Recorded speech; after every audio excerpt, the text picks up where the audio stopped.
long and storied histories here in the United States. And I respect the fact that these companies have made products that Americans want to buy and have made Americans' lives easier. But I'm a compassionate capitalist. I don't think for one second that I won't hold these companies accountable when they screw up. And these companies with us here today have screwed up, and we need to hold them accountable for doing so. I hope the people representing those companies here today will admit their mistakes so that we can all move forward and achieve what I believe is our common goal: to clean up contaminated sites, stop exposing innocent people to toxic chemicals, and making sure that all Americans have clean water, clean air. Thank you, and I now invite the ranking member of the subcommittee, James Comer, to give a 5-minute opening statement. Thank you, Mr. Chairman. We're here today for the subcommittee's third hearing this year on the large group of chemicals collectively known as PFAS. I appreciate the willingness of today's witnesses to appear before us. As I've said at each of our hearings, potential drinking water contamination is frightening for any community, and I look forward in particular to hearing from our second panel witnesses, 3M, DuPont, and Chemours, about their efforts to mitigate and remediate any contamination and to develop and use alternatives. It's important to remember the reason that PFAS substances became so prevalent in the first place. They provide strength, durability, and resilience in a broad range of applications, from non-stick cookware to firefighting foams that save lives.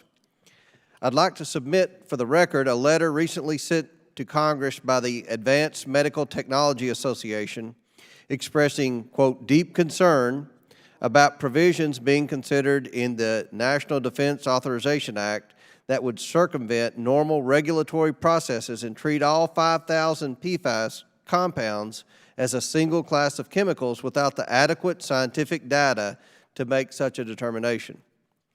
Why does the medical technology industry care about these proposed actions? Because the medical devices made by these companies have, for more than 50 years, been made with fluoropolymers, a PFAS compound. Tens of millions of these devices have been used by patients without demonstrating any adverse health effects. In fact, they've achieved the opposite. They've kept patients alive and healthy.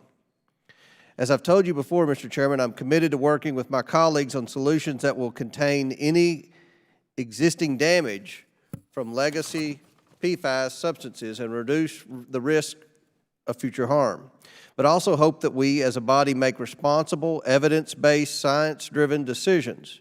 Any legislative or regulatory actions we consider should be based on a solid scientific understanding of the toxicity of specific compounds.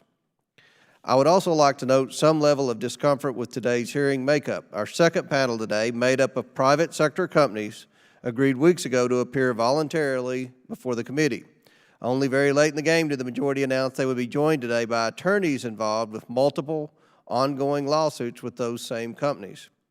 One of those trials is actually set to begin in November, less than 2 months from now. I'm a firm believer in the broad authority of congressional oversight, but I become very concerned when Congress uses its tools in ways that can interfere with or give the appearance of interfering with ongoing litigation. Broad investigative letters to companies seeking documents and information relevant to ongoing cases and last-minute surprise invitations to hearings for attorneys involved in multiple lawsuits against those companies may raise questions for some about the true purpose of these hearings. I hope the subcommittee will commit to doing its best to refrain from interfering or appearing to interfere with ongoing litigation as we move forward. Today, I hope we will spend some time discussing EPA's PFAS action plan, which the agency released in February of this year. In it, EPA outlined a number of short and long-term actions to minimize risk, increase scientific knowledge about the broad range of PFAS substances, prevent exposure, and clean up existing contamination.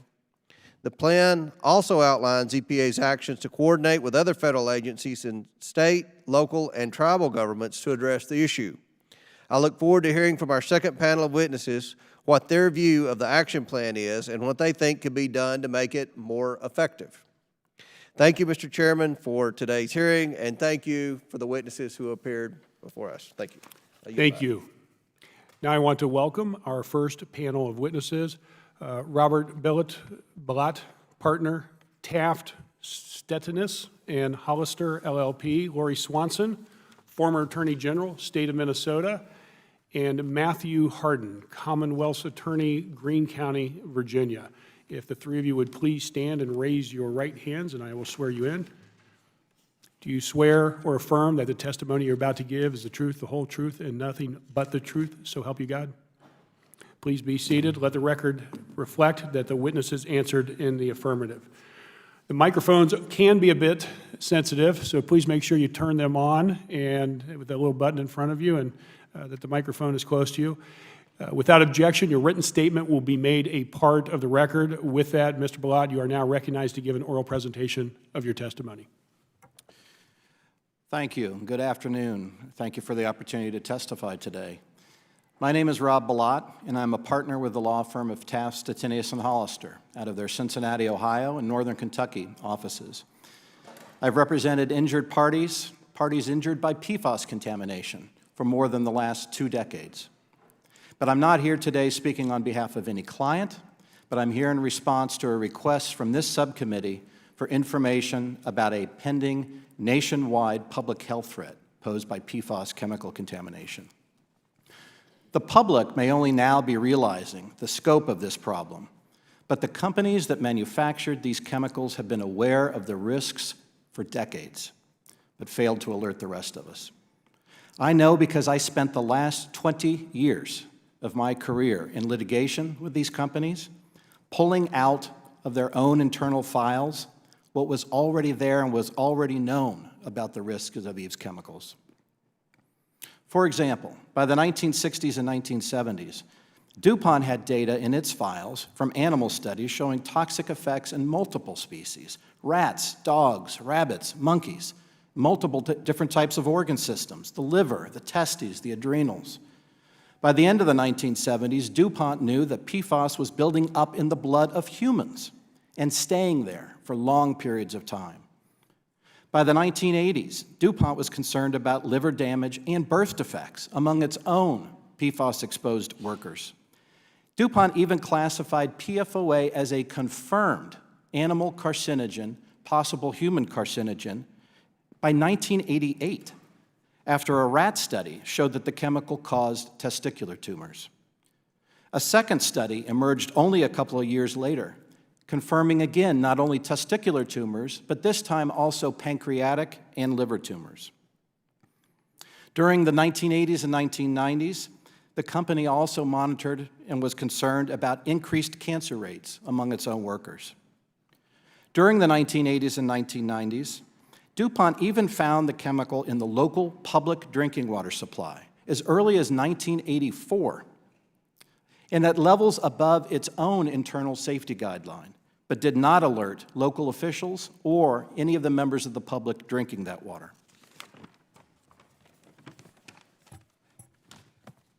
As this troubling evidence continued to mount over the years, DuPont, rather than stop using this material, actually went forward and constructed its own PFOA manufacturing facility in North Carolina to continue using and releasing even more of the chemical, even after 3M announced that it would stop any further manufacture back in 2000.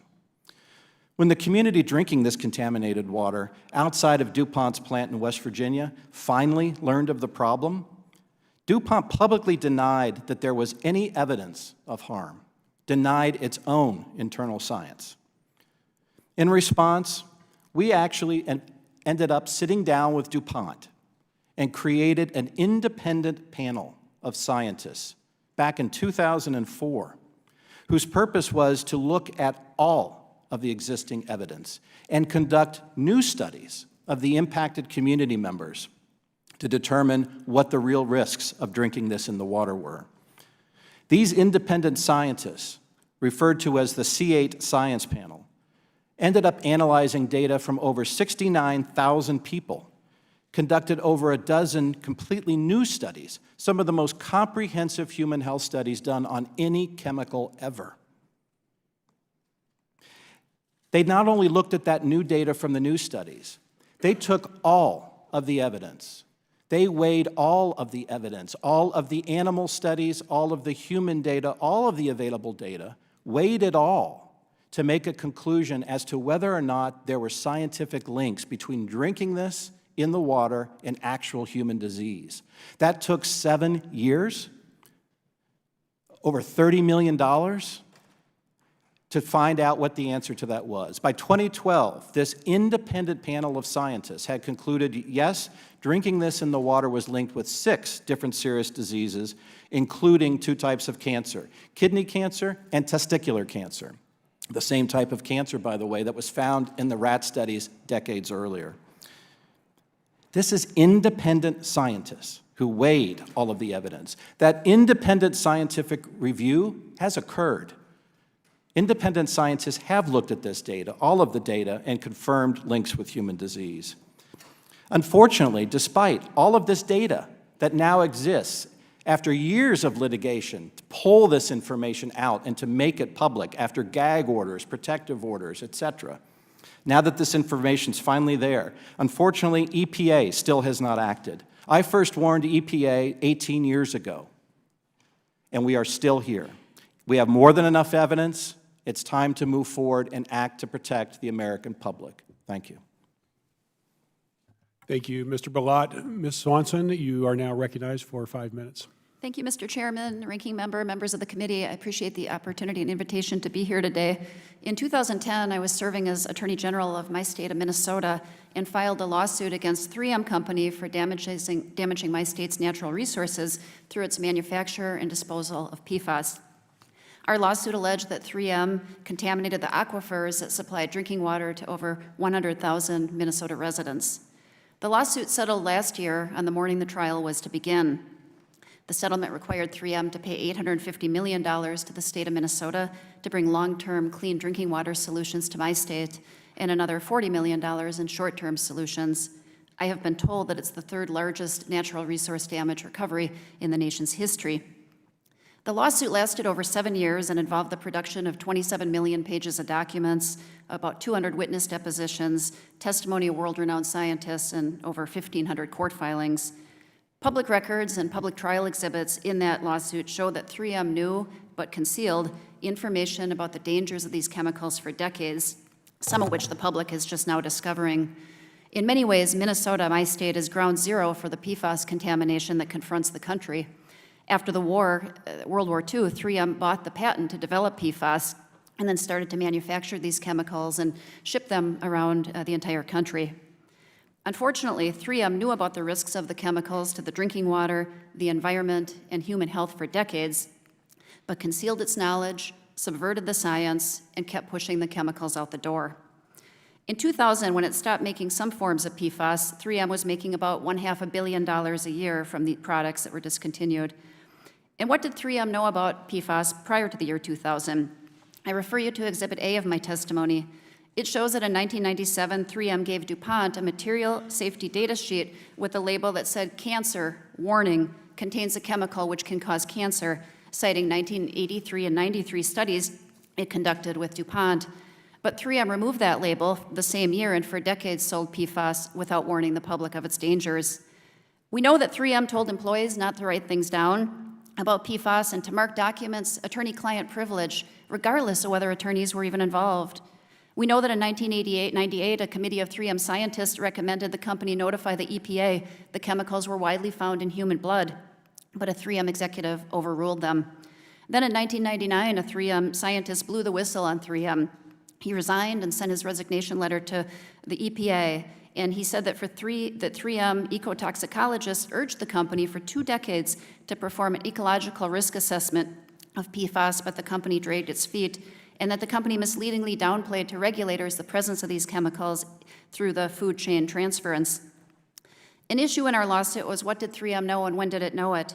We know that throughout the 1950s, 3M's own animal studies found PFAS to be toxic.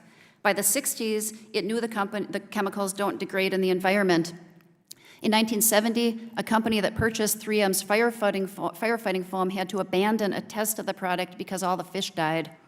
And then in 1975, 2 independent scientists, Dr. Warren Guy and Dr. Donald Tavies, found fluorochemicals in blood banks throughout the country, and they called 3M to say, "We think your chemical is causing this." And 3M pled ignorance, in its words, claiming that Scotchgard didn't contain these chemicals, and concealing from the scientists who wanted a chemical footprint that information.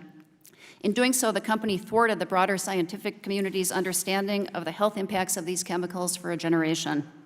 We know that 3M soon replicated the studies and confirmed that PFAS was found in human blood. In 1979, 3M's lawyers advised the company to conceal that PFOS was in human blood. We know that 3M concealed from the EPA for more than 20 years that PFAS was in human blood. By 1976, 3M knew the chemicals were in the blood of workers at much higher levels, but didn't make this public. By 1978, 3M knew the chemicals killed monkeys. We know that in 1981, the company knew that the chemicals caused abnormalities in pregnant rats. And by 88, a company that purchased PFAS firefighting foam complained to 3M that it falsely claimed the product was biodegradable when it wasn't. A few months later, a 3M employee wrote an internal memo that 3M should stop perpetrating the myth that these fluorochemical surfactants are biodegradable, but the company continued to sell them. Testimony in our lawsuit showed that by 93, 3M knew that there was some evidence that lactating goats transferred PFAS to their kids in milk and that it was likely that human mothers would do the same thing. But it wasn't until 23 years later that EPA issued a health advisory cautioning pregnant women and breastfed infants to avoid these chemicals out of concern that just like with goats, a mother can transfer the chemicals to her fetus or baby through the placenta or breast milk. Mr. Chairman, members, I appreciate the opportunity to be here today and talk about these issues and look forward to Congress being part of the solution. Thank you very much. The next witness, Mr. Hardin, who was just added to the witness list yesterday, and I just received your opening statement an hour ago. Please proceed with 5 minutes of opening testimony. Thank you, Mr. Chairman and Ranking Member. Thank you as well to the members of the committee for inviting me to testify today. My name is Matthew Hardin, and although I testify in my individual capacity, I currently serve as the Chief Prosecutor, which is called the Commonwealth's Attorney, in Greene County, Virginia. I was previously a litigator from 2014 to 2017, and I used federal and state freedom of information laws to obtain government documents nationwide. I'm here today because many of the public records that I and my colleagues obtained detailed a campaign by plaintiffs' attorneys and activists to recruit, quote, a single sympathetic state attorney general, or even grand juries convened by a district attorney, unquote, to subpoena records of private parties targeted by the tort bar. This campaign was in fact successful, as headlines well document, and was followed by a coordinated effort by political donors, again with the assistance of activists, to enlist state law enforcement apparatuses to investigate private parties and otherwise support a private agenda. A report released by the Competitive Enterprise Institute and authored by Christopher Horner, entitled Law Enforcement for Rent, details many of the documents I helped uncover. The lead plaintiff's attorney behind the effort to recruit attorneys general admitted the campaign's political nature in addition to its pursuit of financial settlements in an interview with The Nation magazine. Among other things, he said, legislation is going nowhere, so litigation could potentially play an important role. Also apparently recognizing the problematic nature of these collaborations, the same plaintiff's attorney worked with attorneys general offices against which I litigated, Vermont State and New York State, to mislead a reporter from the Wall Street Journal who called apparently to inquire about a separate issue entirely. One federal court noted this behavior, asking, does this reluctance to be open about collaborating with plaintiffs' attorneys and activists with a litigation agenda suggest that the attorneys general are trying to hide something from the public? My experience and the experience of others forced to litigate numerous open records requests to determine how public offices came to be used in this way suggests the answer is yes. One public record I obtained in litigation in the Vermont courts was an agenda for a meeting among activists, prospective funders, attorneys general offices, and plaintiffs' lawyers titled Potential State Causes of Action Against Major Carbon Producers. One academic hosting the meeting described it to attorneys general offices as a, quote, private event for staff from state attorney general offices, unquote, to pursue this agenda. One academic invited to address the gathering boasted in an email to a major donor to her institution and the host institution that this meeting was, quote, about going after climate denialism along with a bunch of state and local prosecutors nationwide, unquote. It is difficult to imagine this being anything other than a national scandal and the subject of numerous Pulitzer Prize-winning news stories if the players and agenda were different, which may be why so many media and constitutional watchdogs have chosen instead to avert their gaze. As such, this sort of behavior is becoming normalized and expanding to the point that congressional committees are apparently joining in. Please note that if it is acceptable involving parties and issues you favor, it is also acceptable involving parties and issues you do not favor. If the growing use of public office to assist private litigants is permitted to stand here, what is the limiting principle dictating that the National Rifle Association, pro-life groups, or chemical and fossil fuel companies cannot also chair such use of law enforcement and otherwise use public office to support their ends? I come to this committee both as a prosecutor and to offer my experience on these matters as a civil litigator. I believe in the rule of law and that all citizens are entitled to participate in democracy and have their day in court if they so choose. But I also appear today concerned that private donors and activist groups are seeking to thwart the fair and neutral workings of our democratic policymaking and our litigation system, including our law enforcement apparatuses and court system. Civil and criminal litigants are entitled to discovery under the rules of court that apply in their cases. The American system of justice is the envy of the world, and our courts are more than capable of applying those rules equitably. But what I saw happening as a private litigator was a perversion of justice. Rather than filing suits and seeking their day in court like any other litigant, powerful special interests sought to enlist law enforcement to obtain public records, seemingly to assist their tort litigation campaigns, as well as to make policy through the use of law enforcement office. When tort lawyers teamed up with attorneys general using either common interest or secondment agreements, the public showed an interest in what its government was up to, and many citizens and interested groups filed Freedom of Information or state-level equivalent requests. But those requests were frustrated over and over again as states attempted to hide these records. The public has a potential interest, or a substantial interest, in learning how private law firms are recruiting elected officials to further private goals, and what, if any, discussions these private attorneys have with the government. I'm calling on this committee to let the justice system work the way it was intended to. Let's try civil cases in civil court, get prosecutors back in the business of prosecuting crime, and get Congress and this committee back focusing on its Article I responsibilities. Thank you, Mr. Chairman. Thank you, witnesses, for your opening statements. At this time, the chair recognizes Representative Tlaib for questions. Thank you, Mr. Chairman. I really do appreciate, Mr. Balott, that you're here at the subcommittee, and we really thank you for your important work that you've done to hold DuPont accountable for its decade of wrongdoing. I know from some of my own struggles to hold corporate polluters accountable in my own district that these are long, hard battles, and I appreciate the commitment you have made to our public health.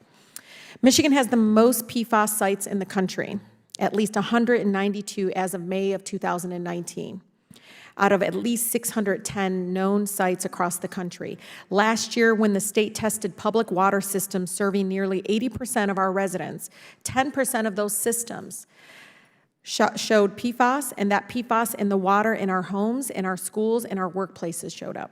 In Melvindale, in my district, PFAS just oozed out of the ground into the roadway, and residents are still searching for answers about where it came from.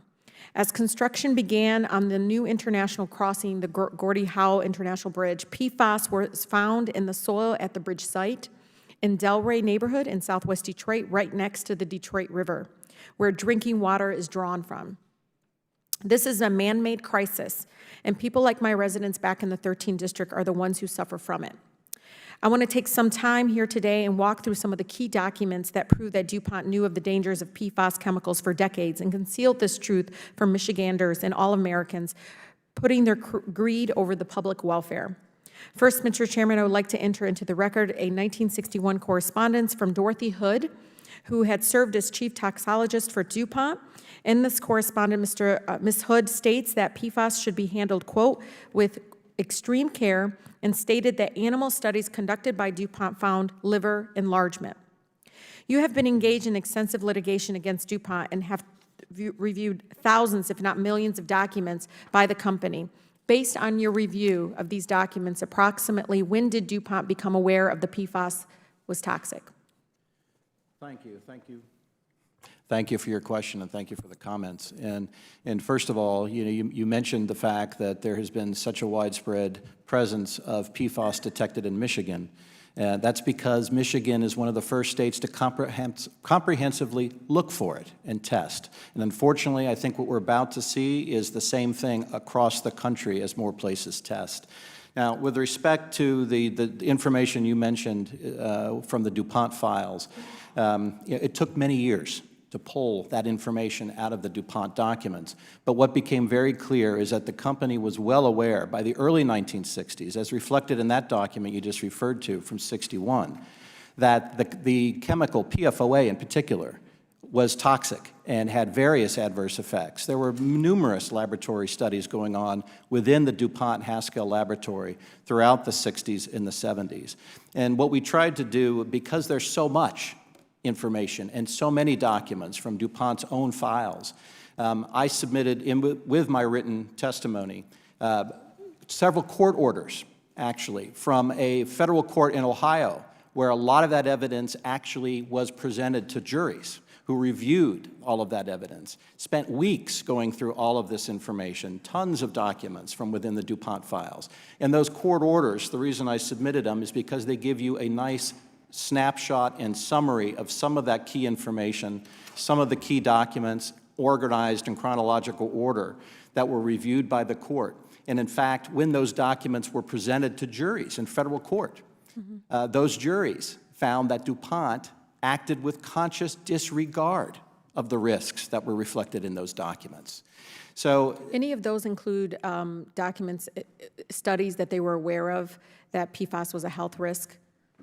oh, yes, Yeah. yes, there are plenty of documents within the files. Again, you're talking about documents that first started off with animal toxicity testing, and we do the animal toxicity testing. On top of your head, what are some of the things that they found in those studies? Just, I know you submitted it for document 9, and Mr. Chair, if I may, I'm going to submit a study that showed in 1992 that showed DuPont observed an increase in cancer rates among DuPont employees at that time. But in the process, I really want the public and for us to be, very, very direct about what exactly was found in the studies specifically that was causing the cancer. The animal studies showed that PFOA actually caused cancer, liver tumors, pancreatic tumors, testicular tumors. DuPont had a corporate epidemiology department that actually tracked the incidence of cancer within the workers that were working at the plant handling PFOA. And repeatedly, the corporate epidemiology department found increases in cancers, including kidney cancers. So there were animal study data that supported the risks to human health, and that's why the animal studies are done, to predict human health. And there was actual human data from the worker studies as well. What was missing at that point in time was what it was doing in the community, which the science panel then filled in. So we have animal, worker, and community data. Thank you so much. Thank you, Mr. Chairman. Thank you. Thank you. The chair now recognizes Representative Comer for 5 minutes of questioning. Thank you.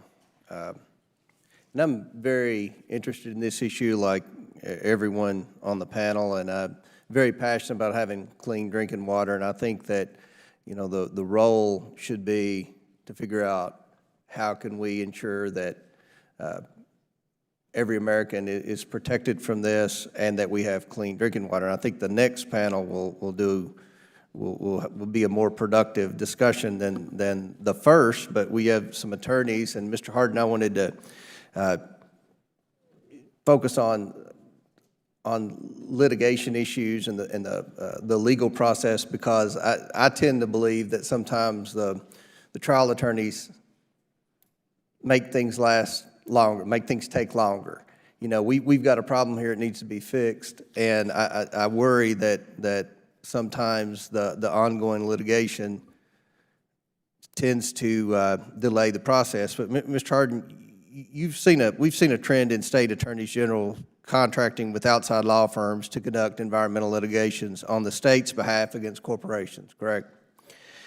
On what basis are these outside law firms paid typically? On a contingency fee basis or how? We have seen a rise in contingency fee agreements nationwide, and I think that that's part of the problem, is I think that it incentivizes private gain, and it takes these offices away from litigating truly in the public's interest and towards litigating in a pecuniary interest.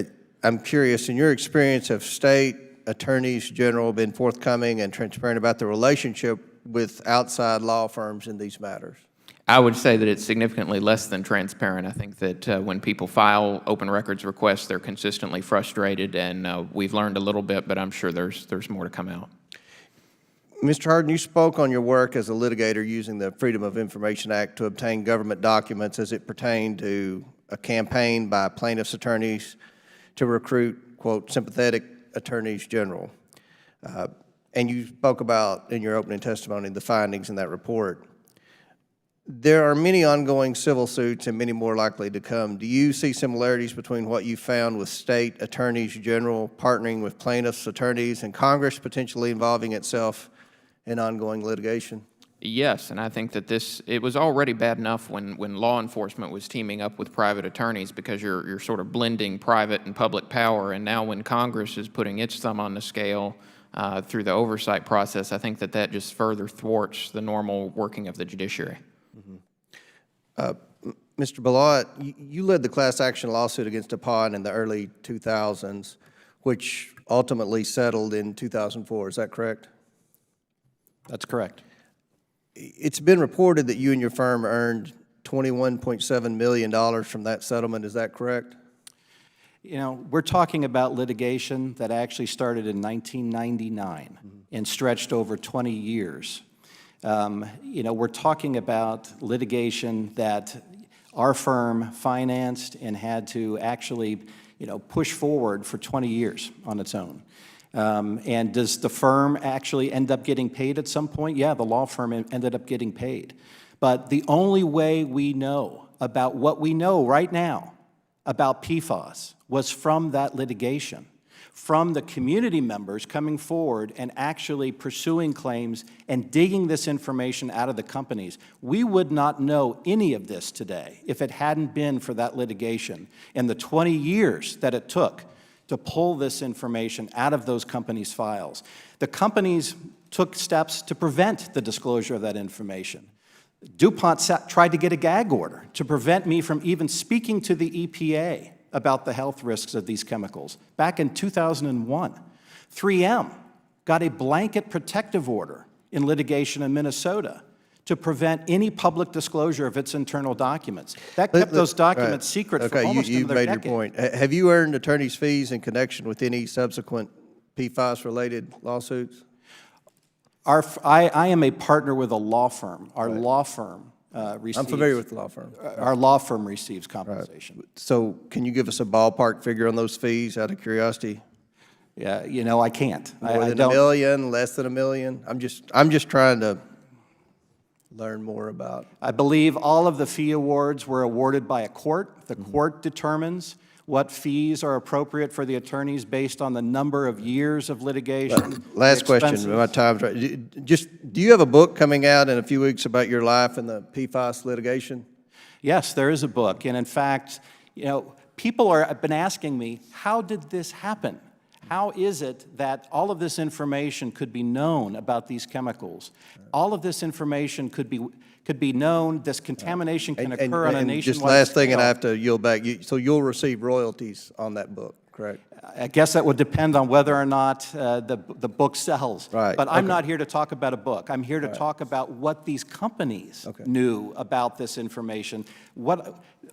I'm not here to talk about me. I'd like to talk about what we learned from these companies and why there's now a public health threat.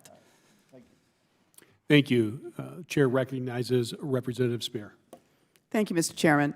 You know, we have a president of the United States who's had ghostwritten many books on his behalf. I don't hear us asking him how much he's getting in royalties from that. I'm astonished by the questioning that you were just presented with. If I'm not mistaken, we have companies here who deliberately chose not to reveal very negative information about PFAS that they were selling and chose to hide it from the American people. And they did so and probably were gaining bonuses every year. Are we asking them, did they receive a bonus for hiding this from the American people? That's astonishing questioning that we just heard, and I apologize, Mr. Balot, for the fact that you had to go through that.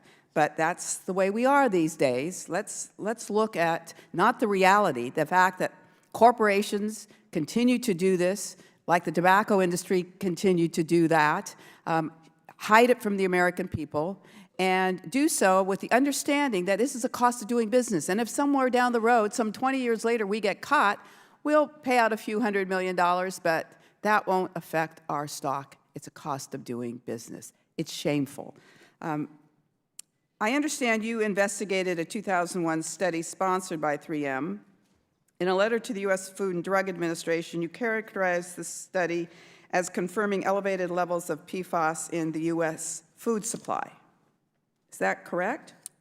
Yes. In fact, 3M had completed a study looking at the presence of PFAS in a variety of different food, milk, vegetables, bread, in different cities across the country, and found PFAS in milk, bread, et cetera, in 2001.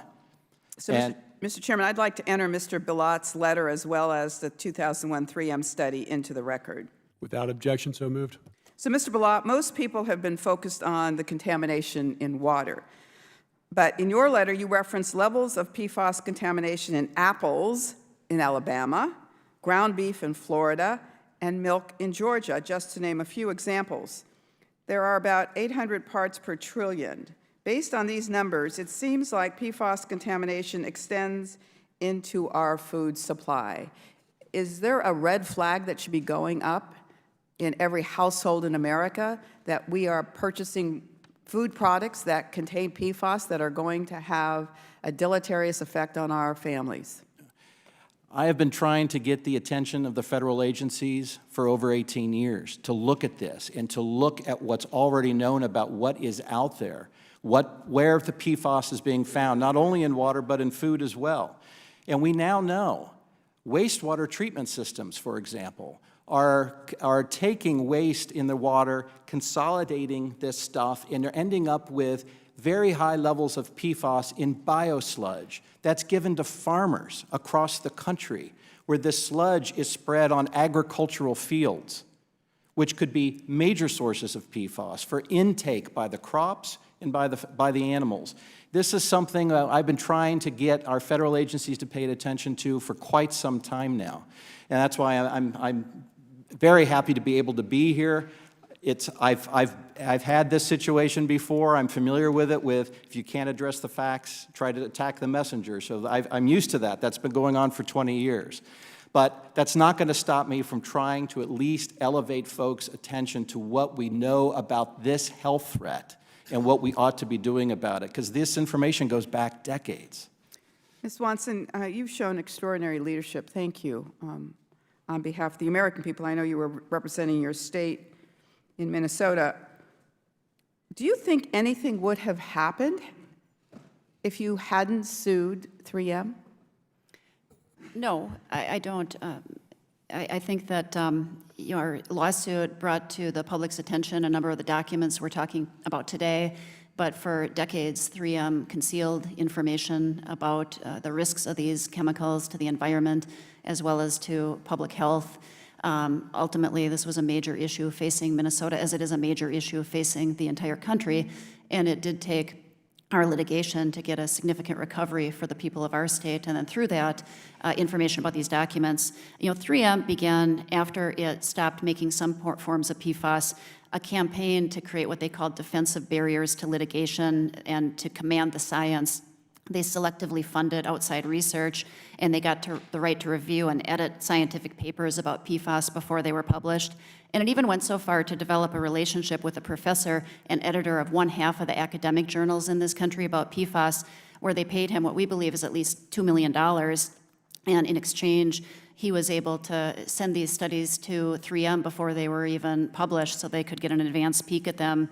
He made sure in his timesheets that there was no paper trail to 3M. And he even went so far as to advise 3M to keep bad papers out of the literature. Otherwise, in litigation, they can become a large obstacle to refute. And so the company, unfortunately, engaged in a campaign to hide its own studies and to, in fact, shape the science through the funding of these other studies. Now, that's shocking. Who is that journal The editor? professor's name is Dr. John Giese, and he was a professor out of Michigan.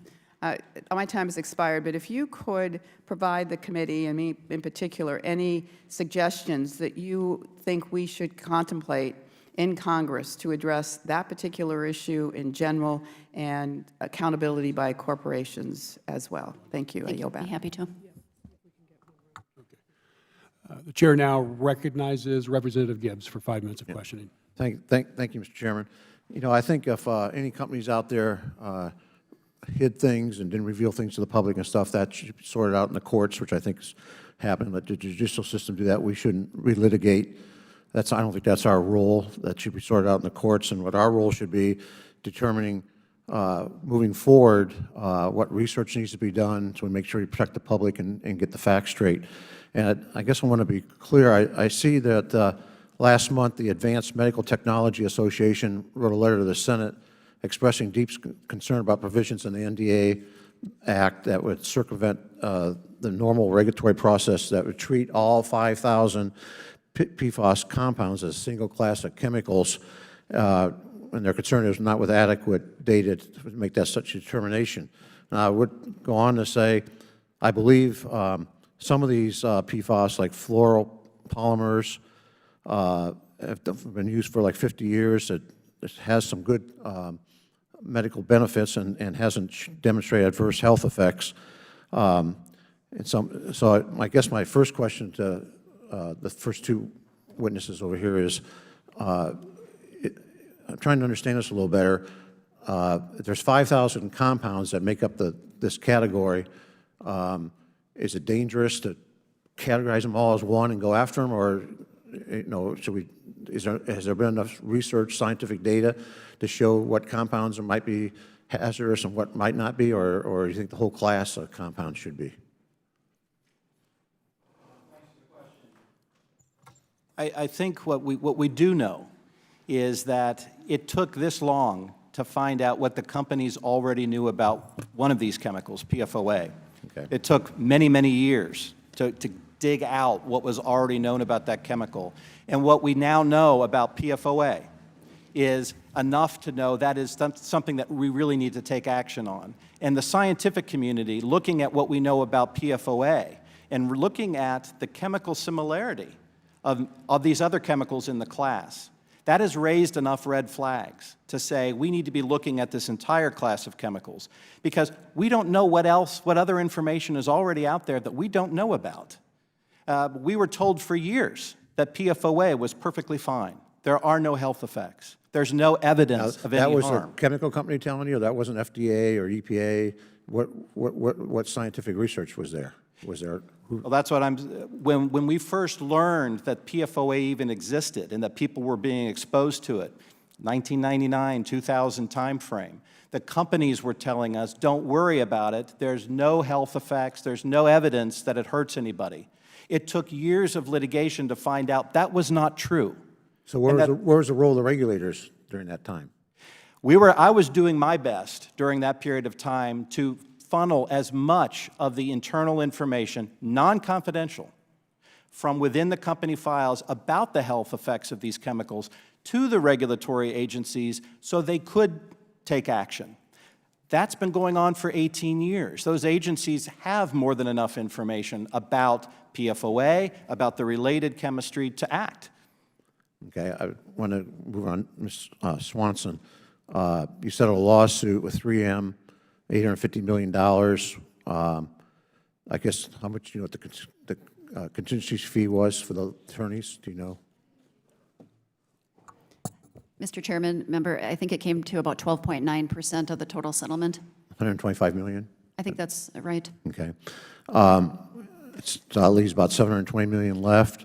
Ended up with 739 million because you got interest, because interest rates were higher back then. Correct. But apparently, the money's still sitting there. Minnesota hasn't used the money to do medical care, water testing, any remediation or anything. Is that true? The money's still sitting there? Mr. Chairman, Representative Gibbs, there was a working group formed under the settlement, and the working group, which includes 3M and community leaders, local governments, are evaluating the best way to appropriate the monies. Essentially, the purpose of the settlement and the limitation of the This settlement was in 2010, right? No, 2018, just last year. Okay, I mistaken. And essentially, I didn't have authority to get medical injury damages or injury recoveries for injured people. So the settlement was for damages to the state's natural resources. Under the settlement, the money is going to go to bring clean drinking water solutions to these 100 and some thousand Minnesotans who have contaminated aquifers and contaminated private wells. And the working group, comprised of local units of government and 3M and the state of Minnesota, are trying to figure out the best ways to appropriate that money in order to bring these solutions. If there's money left after the drinking water is dealt with, then it will go to clean up the natural resources and to deal with remediation of, fishing habitats and wildlife and things of that nature. Okay. My time's up, Mr. Chairman. I just want to reiterate that we shouldn't make sure we're not relitigating these cases and working for how we should be doing more research and finding more answers to solutions to protect our drinking water and our food supply. I yield back. Great, thank you. The chair now recognizes Representative Dingell. Thank you, Mr. Chairman, and I really thank you for your leadership on this issue. This hearing is really important for so many ways because we're trying to get to the truth.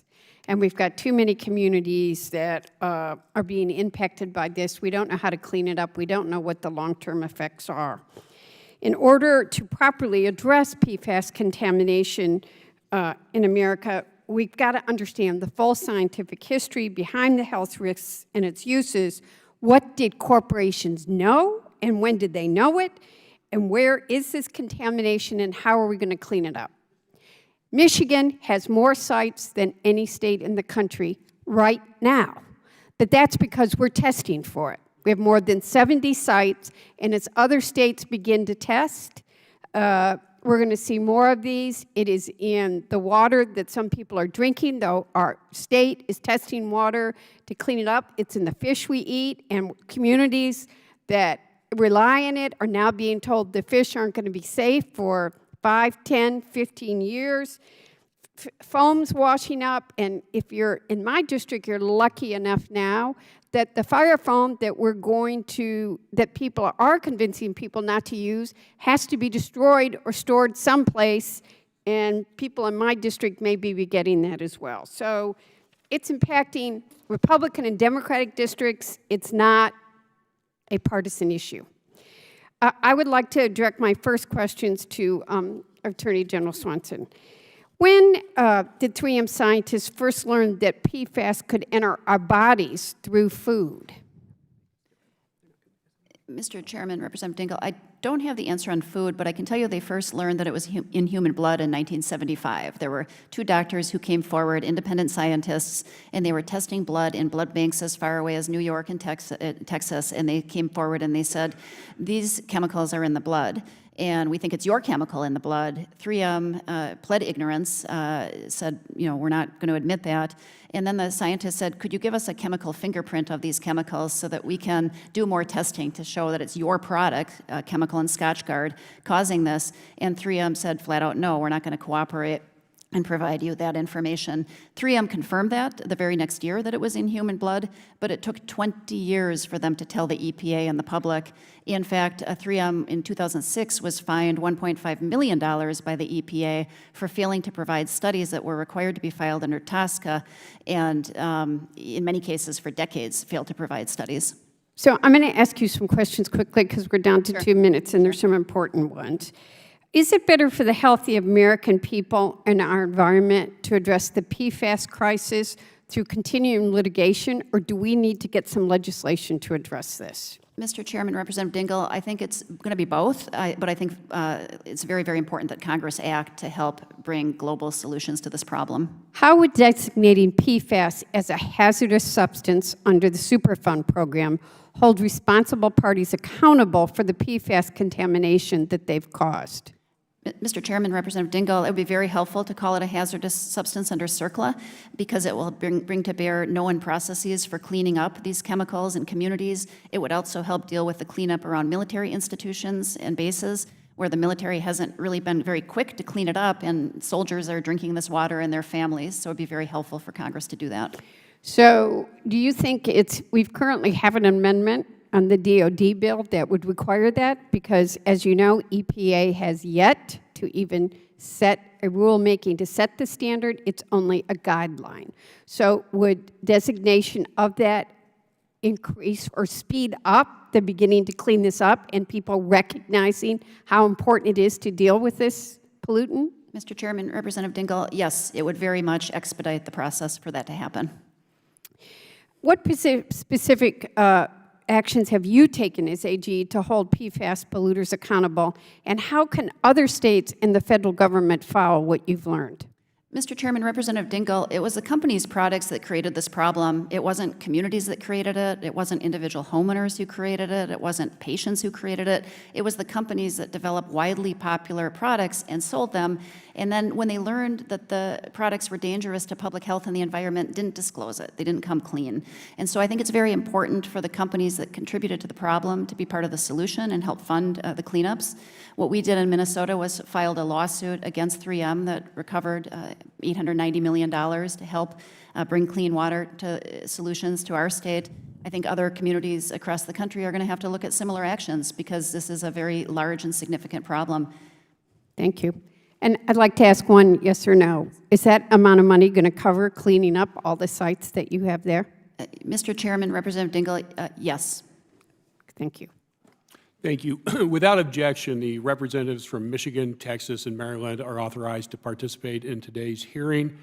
And we have been called to vote. So what we're going to do is I am going to ask Congressman Sarbanes behind me to take over the chair so that he can ask questions while we all go vote, and then he's going to sprint over there and do the same.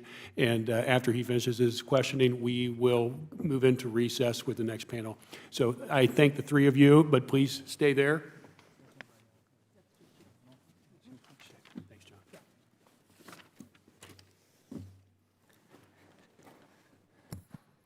Thank you. I'm going to yield myself 5 minutes to ask questions of the panel. I appreciate your being here. Mr. Ballotte, I wanted to address most of my questions to you. You, at this point, I would say, have made a study of the culture in these corporations in terms of hiding the ball over a period of decades. And I'd like you to speak a little bit to that because I've seen in the record that you've already created with the testimony that's been submitted, plenty of instances in which employees inside these companies were trying to raise the alarm, call attention to the risks that were being discovered as a result of testing and other evidence that was coming forward. And essentially they were run over by supervisors, by executives, by lawyers, whatever, which seemed to reflect a culture that had taken hold that was making decision makers within these corporations disregard or essentially deaf to these claims and concerns, which would have the effect of being demoralizing on that part of the workforce inside these companies. Can you speak a little bit to what your investigations and the litigation that you engaged in uncovered about a culture and the extent to which you think that culture in some ways continues, now aided by an army of consultants and lobbyists and others that are acting on behalf of these companies? Thank you. You know, it took a while to piece this together through a lot of years of combing through internal DuPont documents, and I'll speak to DuPont at this point. But what we saw in the documents is you've got some of the world's best scientists at DuPont and within the Haskell laboratories, and they were doing world-class science. They were identifying serious health risks from exposure to these chemicals. And you had scientists warning the company that something needed to be done, steps needed to be taken, let's look for alternatives, maybe the community should be warned. You had lawyers within the company. We had the rare circumstance of being able to see some of the internal documents from lawyers, warning the company, warning the business, that we ought to look into possibly getting people clean water who were drinking this. So what you see is you had scientists within the company itself who were trying to do the right thing. You had lawyers who were trying to advise the company to do the right thing. Yet, unfortunately, there's a memo from 1984 that I believe is in the record. It's referenced in our attachments, where internally the company looks at all of these different factors. And one of the concerns is this could penalize our business going forward. The sales for these materials are increasing. And one of the problems we're dealing with was it was not regulated at that time. So the decision was made to keep on using the material. Not only keep on using it, but increase the use and increase the emissions out into the environment, despite what the internal scientists and lawyers were warning. And part of that, you talk about a culture. You're talking about a situation where you've got a company that represented itself as the science company. And again, this was a huge scientific operation within the company. They had thousands of scientists. They were looked to as experts by the federal regulatory agencies. People at EPA, people at FDA, people within the federal regulatory system would look to DuPont to tell them the truth about these chemicals. So you had a company that was controlling the science, was able to give information to the regulators about these health risks, and repeatedly made the decision not to do so. Business interests won out. It makes you wonder why the companies would hire these experts and scientists in the first place if they're not going to give their opinion the weight that it deserves. It's also obviously incredibly nearsighted to judge that even from the bottom line of a business perspective, it's going to hurt you if you don't address those concerns, because obviously these companies now are in a compromised position because of that culture of concealment that took hold. Whether that has become a reflex that simply cannot be overcome, we'll see as time goes on. We'll have a chance to probe that a little bit with the second panel. I'm going to adjourn or go, say, no? Okay. I'm going to yield to Congresswoman Wasserman Schultz, who's going to come take the chair and ask her question for 5 minutes.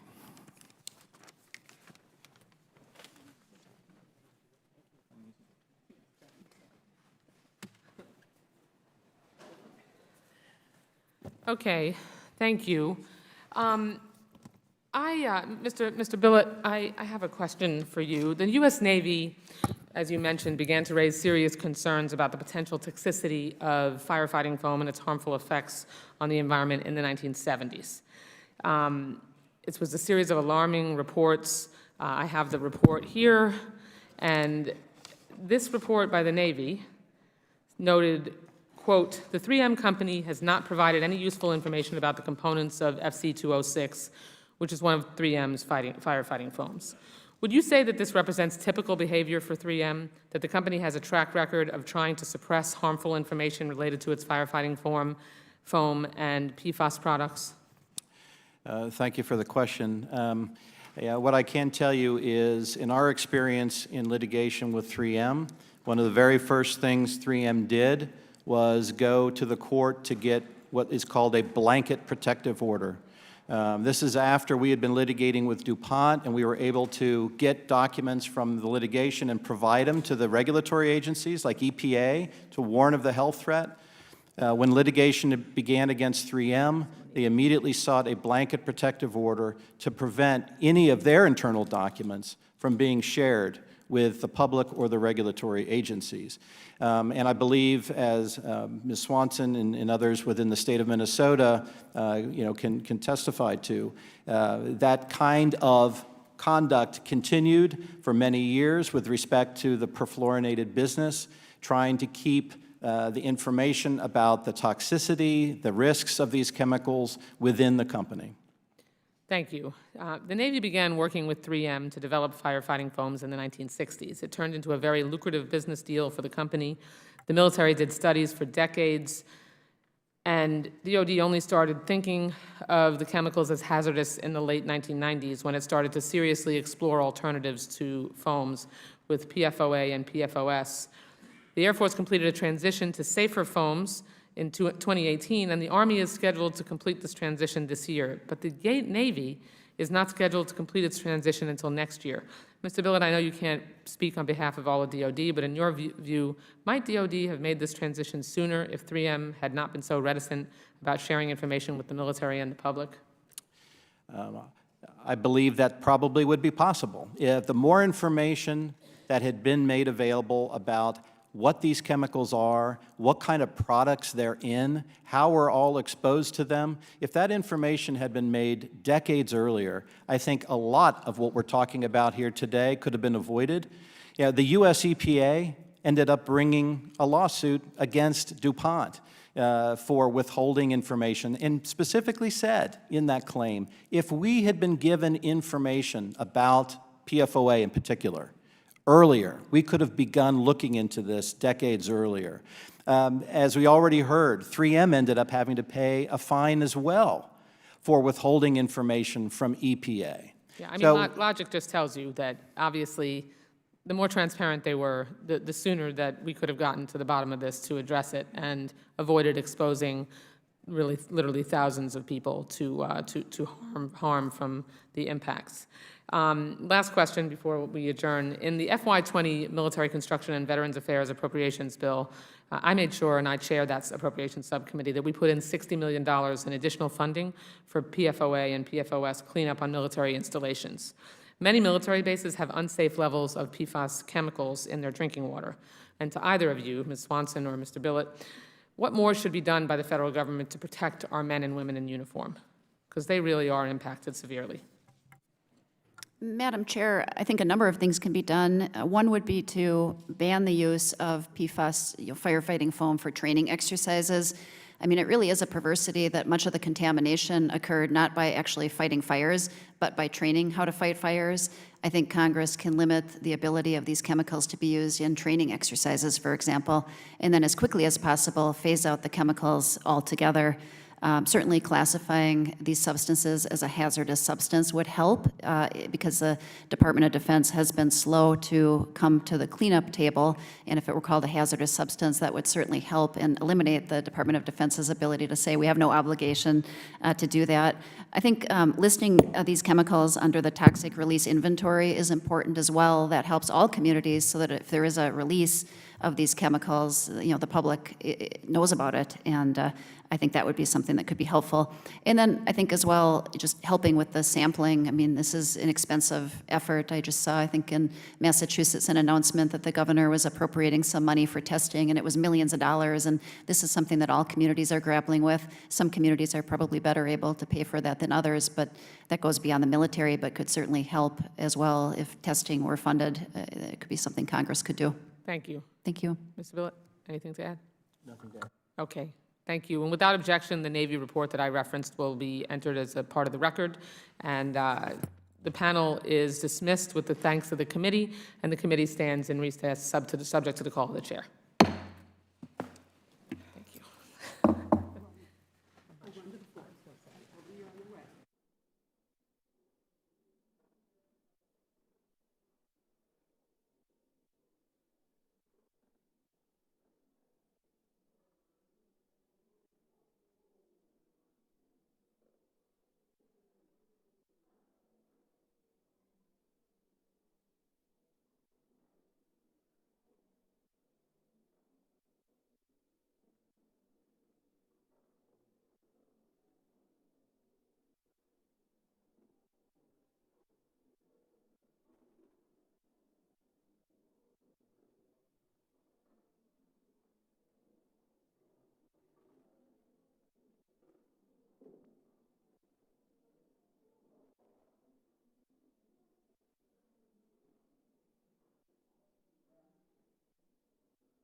Without objection, the committee will reconvene. And further, without objection, the gentleman, Representative Kildee, is authorized to participate in today's hearing. Glad to have you here. Before we start with the witnesses, I did want to make a few comments. This is a unique hearing, and I want to say a few words before we start with our next panel, which I'll introduce shortly. We have with us today representatives from three corporations, the 3M Company, DuPont, and Chemours. And I believe this is the first time these companies have testified before Congress on the issue of PFAS chemicals. I'd like to welcome our panel and thank them for being here. We just heard from Lori Swanson and Rob Bilott in how the cases they litigated against 3M and DuPont respectively relied on a long historical record that showed both companies knew PFAS chemicals, specifically PFOA and PFOS, were toxic for decades and yet continued to manufacture these chemicals and carelessly discharge them into our air, our water, and our soil. As a result, Americans unwittingly drank, ate, and breathed toxic man-made chemicals for decades, chemicals that can lead to liver disease, thyroid disease, kidney disease, cancer, and more. I'm hammering home this point because PFAS contamination is an issue that is just now starting to get the attention it deserves, and companies are only recently starting to pay for what they have done. As I've mentioned, the companies represented before us today are American institutions. They've made products Americans have been eager to buy, and they've helped create many of the conveniences of modern life. But that does not make them exempt from basic ethical standards of conduct. Part of why American capitalism has survived and thrived for as long as it has is because companies have historically treated both their workers and the larger American society responsibly and fairly, in addition to turning a profit. A company is not just a CEO or a head of PR, but the hundreds and thousands of people all working to serve a specific purpose. The relationship between companies and the American people is interdependent. Companies make high-quality products that Americans decide to purchase, and each makes the better off. And importantly, each trusts the other implicitly to participate in the marketplace in good faith. So when that covenant is broken, when the American people learn that companies have obscured and suppressed evidence and the chemicals they use and manufacture are toxic, it is a seismic event. I mean it because it shakes the foundation of democratic capitalism. And that's why we are here today, not just to try and help gain some semblance of justice for the affected people who lived in contaminated communities, but also to ensure companies are held accountable for what can only be described as violating the trust of the American people.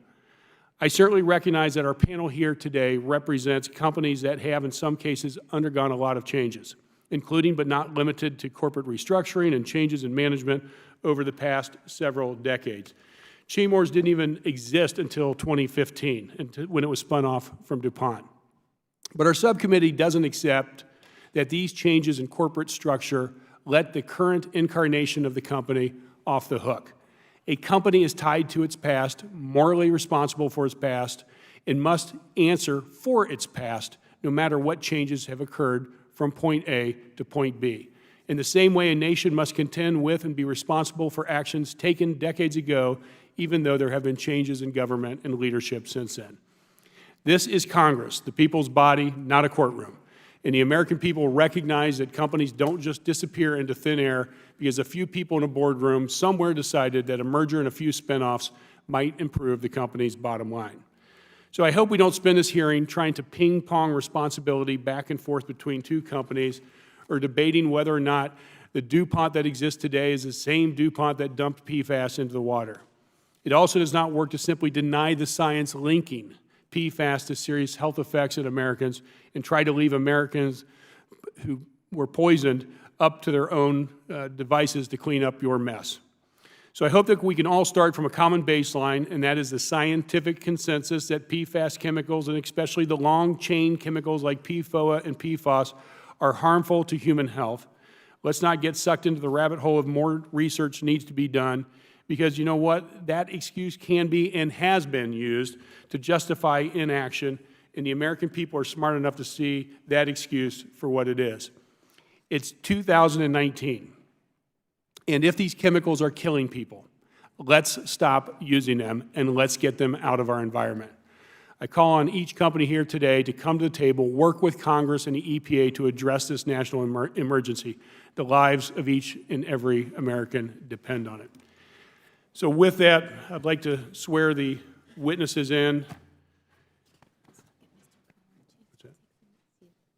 Do you want to make it up? Thank you for rising.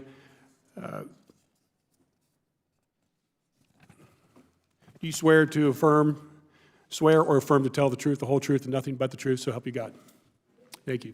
Please sit down. The record shows that the witnesses answered in the affirmative. We have 3 witnesses here. We have Daryl Roberts, Chief Operating and Engineering Officer with DuPont, Denise Rutherford, Senior Vice President of Corporate Affairs, the 3M Company, Paul Kirsch, President of Fluoro Products, the Chemours Company. And with that, we will move to you, Ms. Rutherford, to start with your oral testimony for 5 minutes. Please note that the microphones are very sensitive. Make sure you turn on when you're asked a question or when you're presenting. The floor is yours. Thank you. Chairman Rauda, Ranking Member Comer, and distinguished members of the subcommittee, thank you for the opportunity to appear before you today. My name is Denise Rutherford, and I am the Senior Vice President of Corporate Affairs at 3M, reporting directly to our Chairman and CEO. In this role, my responsibilities include sustainability initiatives, environmental stewardship, and public policy. I joined 3M as a senior research chemist in 1989 after obtaining my PhD in chemistry at Colorado State University, and I've been a 3Mer for nearly 30 years. We are a company of scientists and engineers who are committed to applying science to help solve some of the world's biggest challenges. Our core mission is to create products that are essential to improving people's lives, and the innovations produced by 3Mers have benefited millions. These innovative products include countless examples that are vital to everyday life, from materials in smartphones, low-emission vehicles, airplanes, and renewable energy, to our products like EKJ electrodes, worker safety products, and familiar products like Scotch tape and Post-it notes. In all our work, we are guided by a deep commitment to people, to science, and to the quality and safety of our products. This commitment extends to the topic that I'm here to testify about today: industry's use of certain per- and polyfluoroalkyl substances, or PFAS, and the state of scientific knowledge about their effects on people and the environment. While PFAS is a very small fraction of 3M's overall business, we take our stewardship responsibility extremely seriously. At 3M, we have spent decades studying PFAS compounds, and I'm grateful for the opportunity to share what we've learned with the subcommittee and to listen to the subcommittee's concerns on this important topic. I am proud that 3M has had a long-standing commitment to environmental stewardship. That commitment extends to our industry-leading, decades-long effort to improve technologies and scientific understanding related to PFAS, and includes our decision to voluntarily phase out production of PFOS and PFOA. We were an industry leader in this respect, and since our decision to phase out these compounds almost 20 years ago, others in the industry eventually followed suit. As a result, the most recent CDC testing shows that levels of PFOS and PFOA in humans have declined by more than 70%. 70%. This shows that progress is possible, and we are headed in the right direction. We are committed to continuing down that path and working with Congress and regulators to develop a collaborative, science-based approach to concerns about PFAS. In my written testimony, I outlined 5 key principles of our proposed path forward. First is our commitment to ongoing remediation at sites where we produced or disposed of PFAS. We believe this is an important responsibility as a manufacturer and as a member of the communities where we live and work. Second is our commitment to ensure appropriate disposal of firefighting foams known as AFFF. 3M ceased producing and selling AFFF more than a decade ago. We will continue to work with our former customers to ensure that unused 3M firefighting foam is properly handled. And when appropriate, we will take that product back from those former customers. Third is the need for nationwide science-based regulation. We support EPA's PFAS action plan and Congress's efforts to expedite timelines for the EPA to decide whether to set nationwide drinking water standards. Fourth, we propose establishing a clearinghouse for sharing best practices on detection, measurement, and remediation. Finally, we call for coordinated research into PFAS. We believe a respected, established, and independent scientific body should be called upon to conduct a comprehensive review of the existing science on PFAS, inform the public of the findings, and set an agenda for continued research. If we come together, if all relevant stakeholders can come together, we can develop a path forward.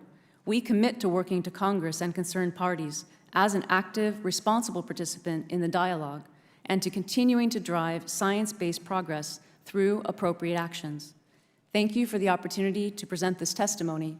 We are looking forward to working with the subcommittee. Thank you, Ms. Rutherford. Mr. Kirsch, 5 minutes for your opening statement. Thank you, Chairman Ruda, Ranking Member Comer, and members of the subcommittee for inviting me here today to testify on behalf of the Chemours Company. My name is Paul Kirsch, and I'm the president of the Floral Products business at Chemours, my role since I joined the company in June of 2016. I also serve as the executive sponsor for the Chemours corporate responsibility commitments. Like you and others who have come before this subcommittee, I want to leave my children and grandchildren a cleaner, better world.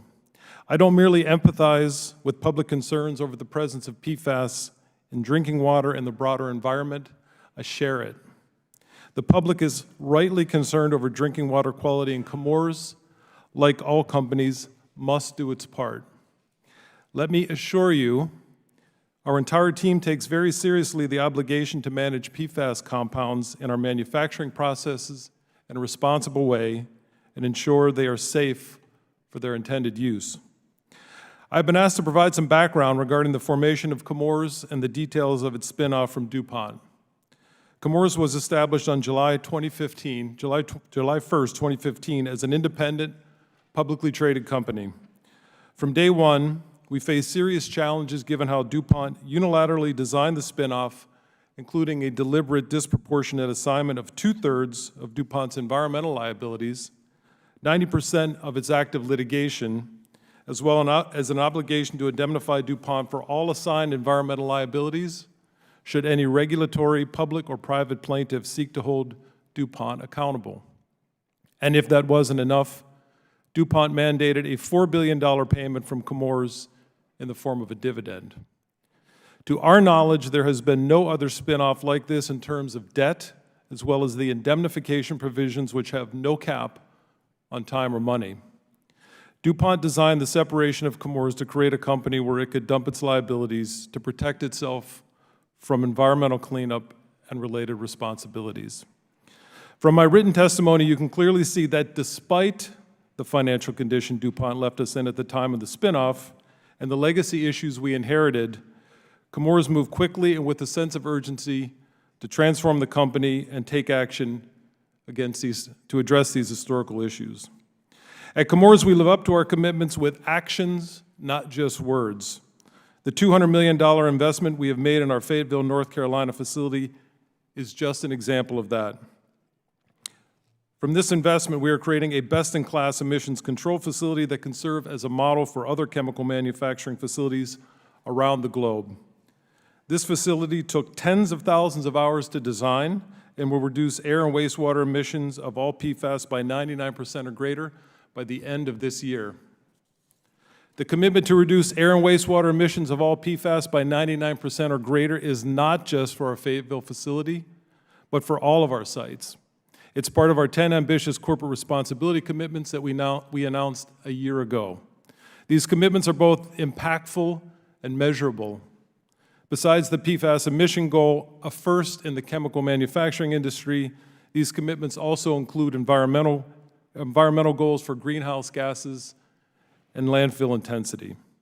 While Chemours has only existed as an independent company for 4 years, we operate with a mature understanding that economic progress and environmental protection are not contradictory. They can and they must go together. The products we make enable critical components used in the medical, aerospace, automotive, semiconductor, communications, and energy industries. For example, a major product produced at our Fayetteville site not only enables renewable energy storage, but it will be critical in enabling the hydrogen economy with the next generation of fuel cells for the automotive market. And the types of commitments we have made enable us to manufacture our products in ways that meet the expectation of a world that demands more. We believe collaboration and transparency are critical to better understanding this issue and addressing public concern. We support the federal legislative efforts currently underway and their goals to develop a safe regulatory framework for PFAS compounds using a science-based approach. Chemours provided input to the Senate Environment and Public Works Committee on the PFAS provisions in the Senate NDAA bill, and we support the measures that resulted from that process in the Senate bill as passed. Chemours also supports EPA's process to determine whether legacy long-chain PFAS chemicals should be designated as hazardous substances under the Superfund law. However, we do understand Congress may move on this issue legislatively and would welcome the opportunity to engage with members should this be the case. In closing, we can't change the actions or decisions taken by others in the past, which continue to impact us today. We can only control the decisions in front of us.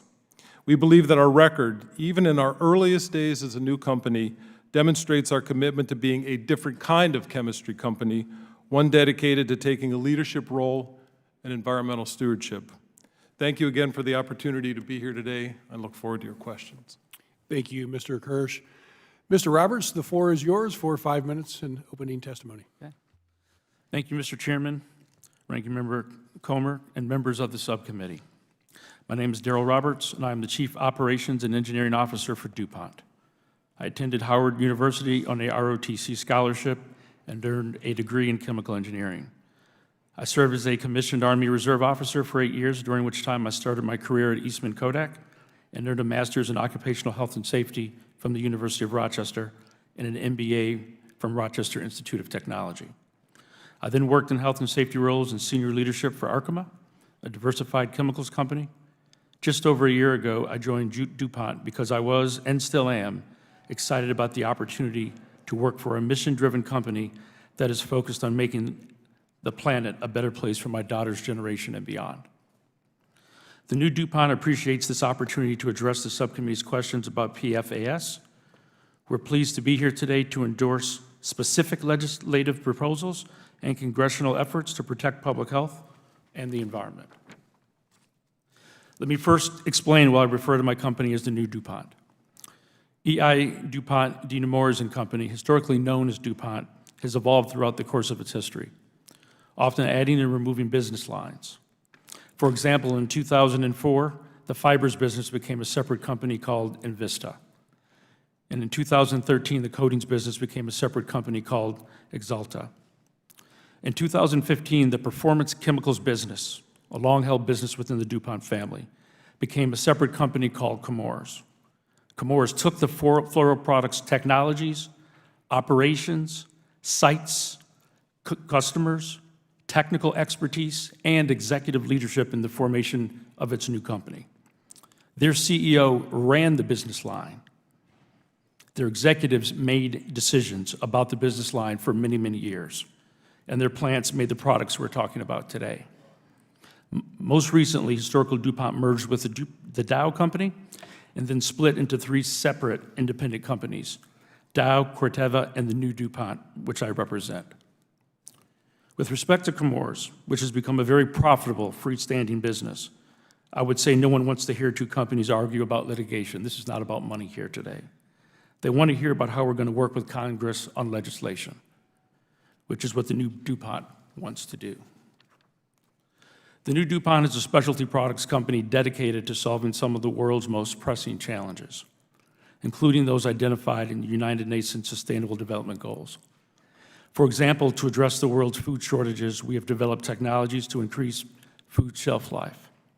To address greenhouse gas emissions, we have developed materials to lightweight cars and planes. And we can all agree that our first responders deserve the very best protective equipment, so we continue to make the best-in-class performance fibers for flame-resistant materials and body armor.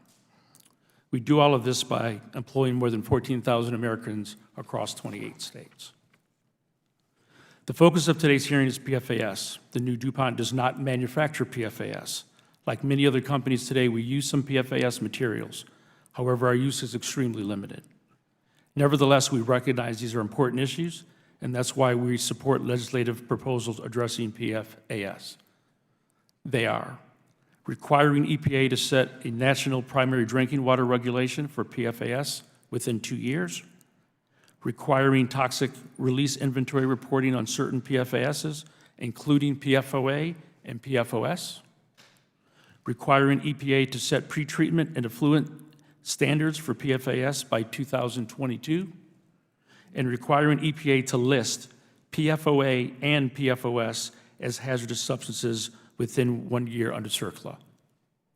We encourage Congress to enact these proposals as part of the National Defense Authorization Act. While Congress considers this legislation, we're moving forward with our own commitments. As this subcommittee recognized in a prior hearing, the vast majority of PFAS contamination is caused by firefighting foams. We do not manufacture or sell firefighting foams and have never done so. However, like countless other companies, we purchase foams for protection of our facilities. We are committed to ending all use of PFAS firefighting foams at our facilities by the end of 2021. We have also reaffirmed our commitment to not make, buy, or use long-chain PFAS materials.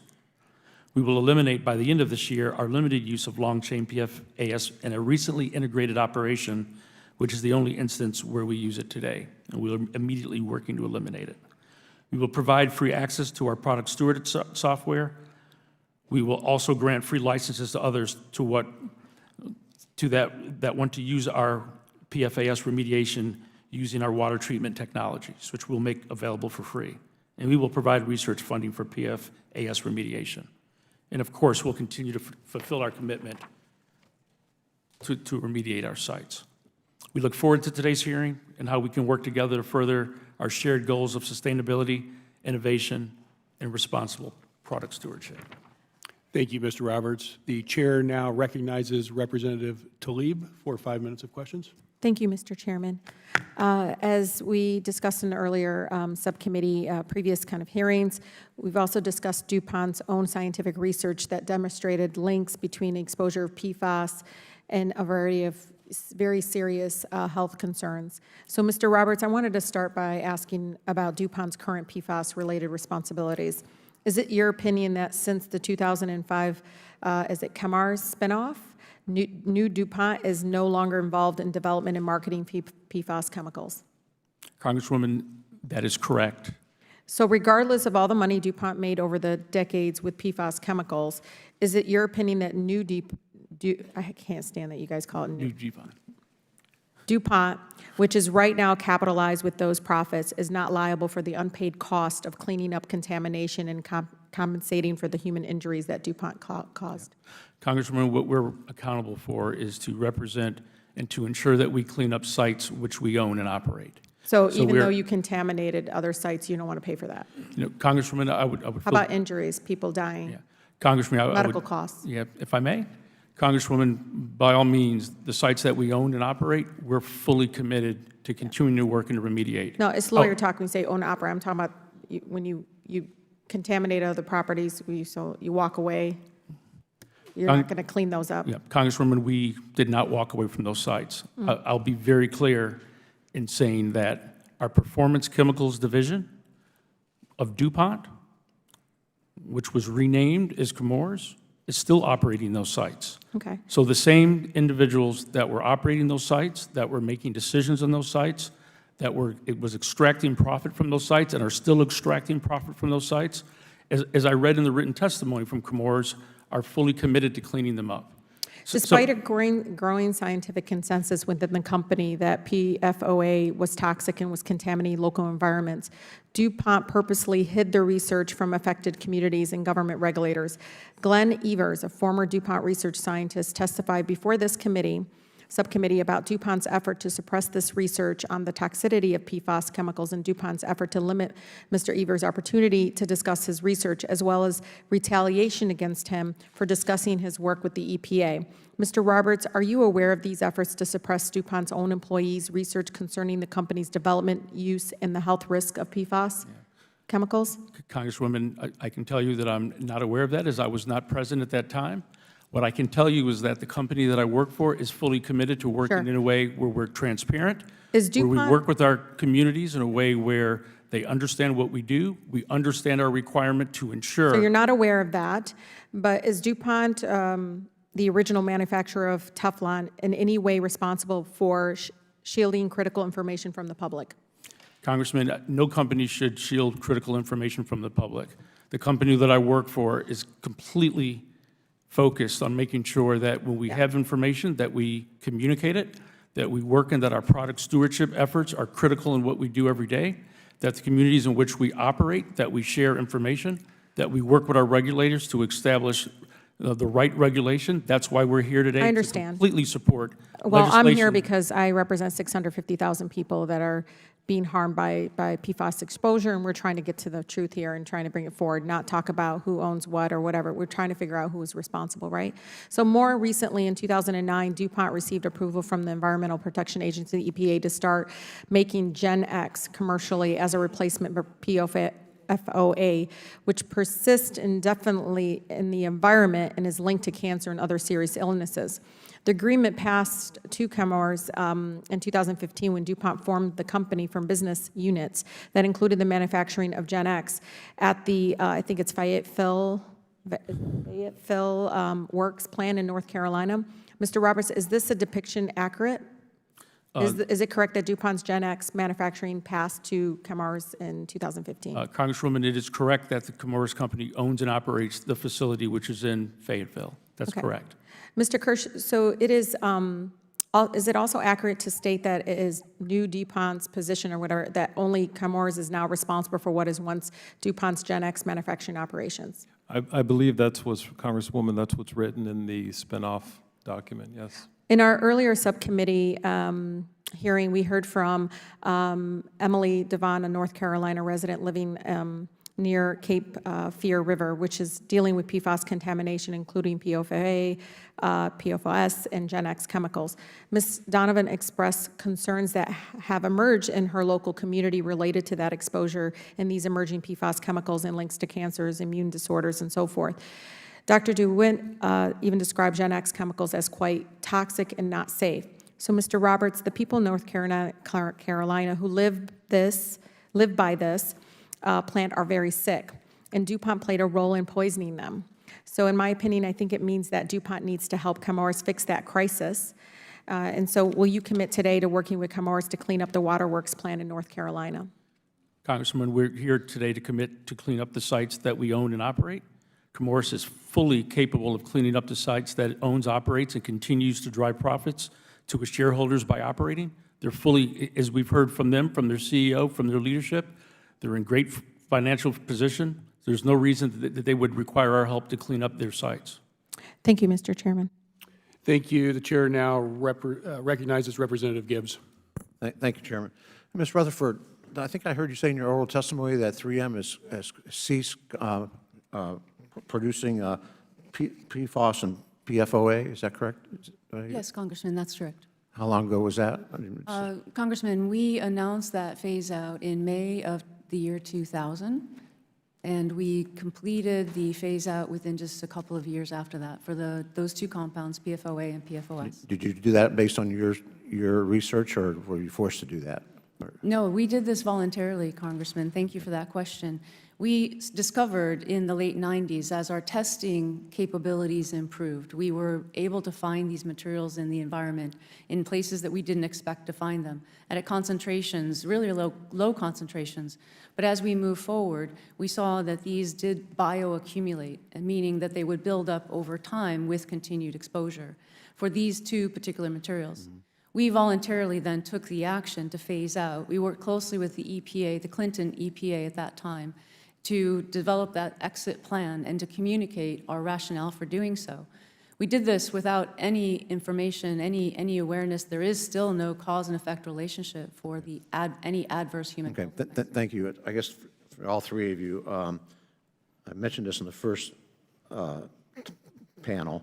There's 5,000 known substances that are under this classification of PFAS, and are all these chemicals the same structure? Because there's some, my understanding, there's some that testing would be tough, and, you know, I should your reaction about, should we handle this as a class, or should we figure out which ones might be harmful to the environment and human health, or, you know, see where I'm going here? Kind of.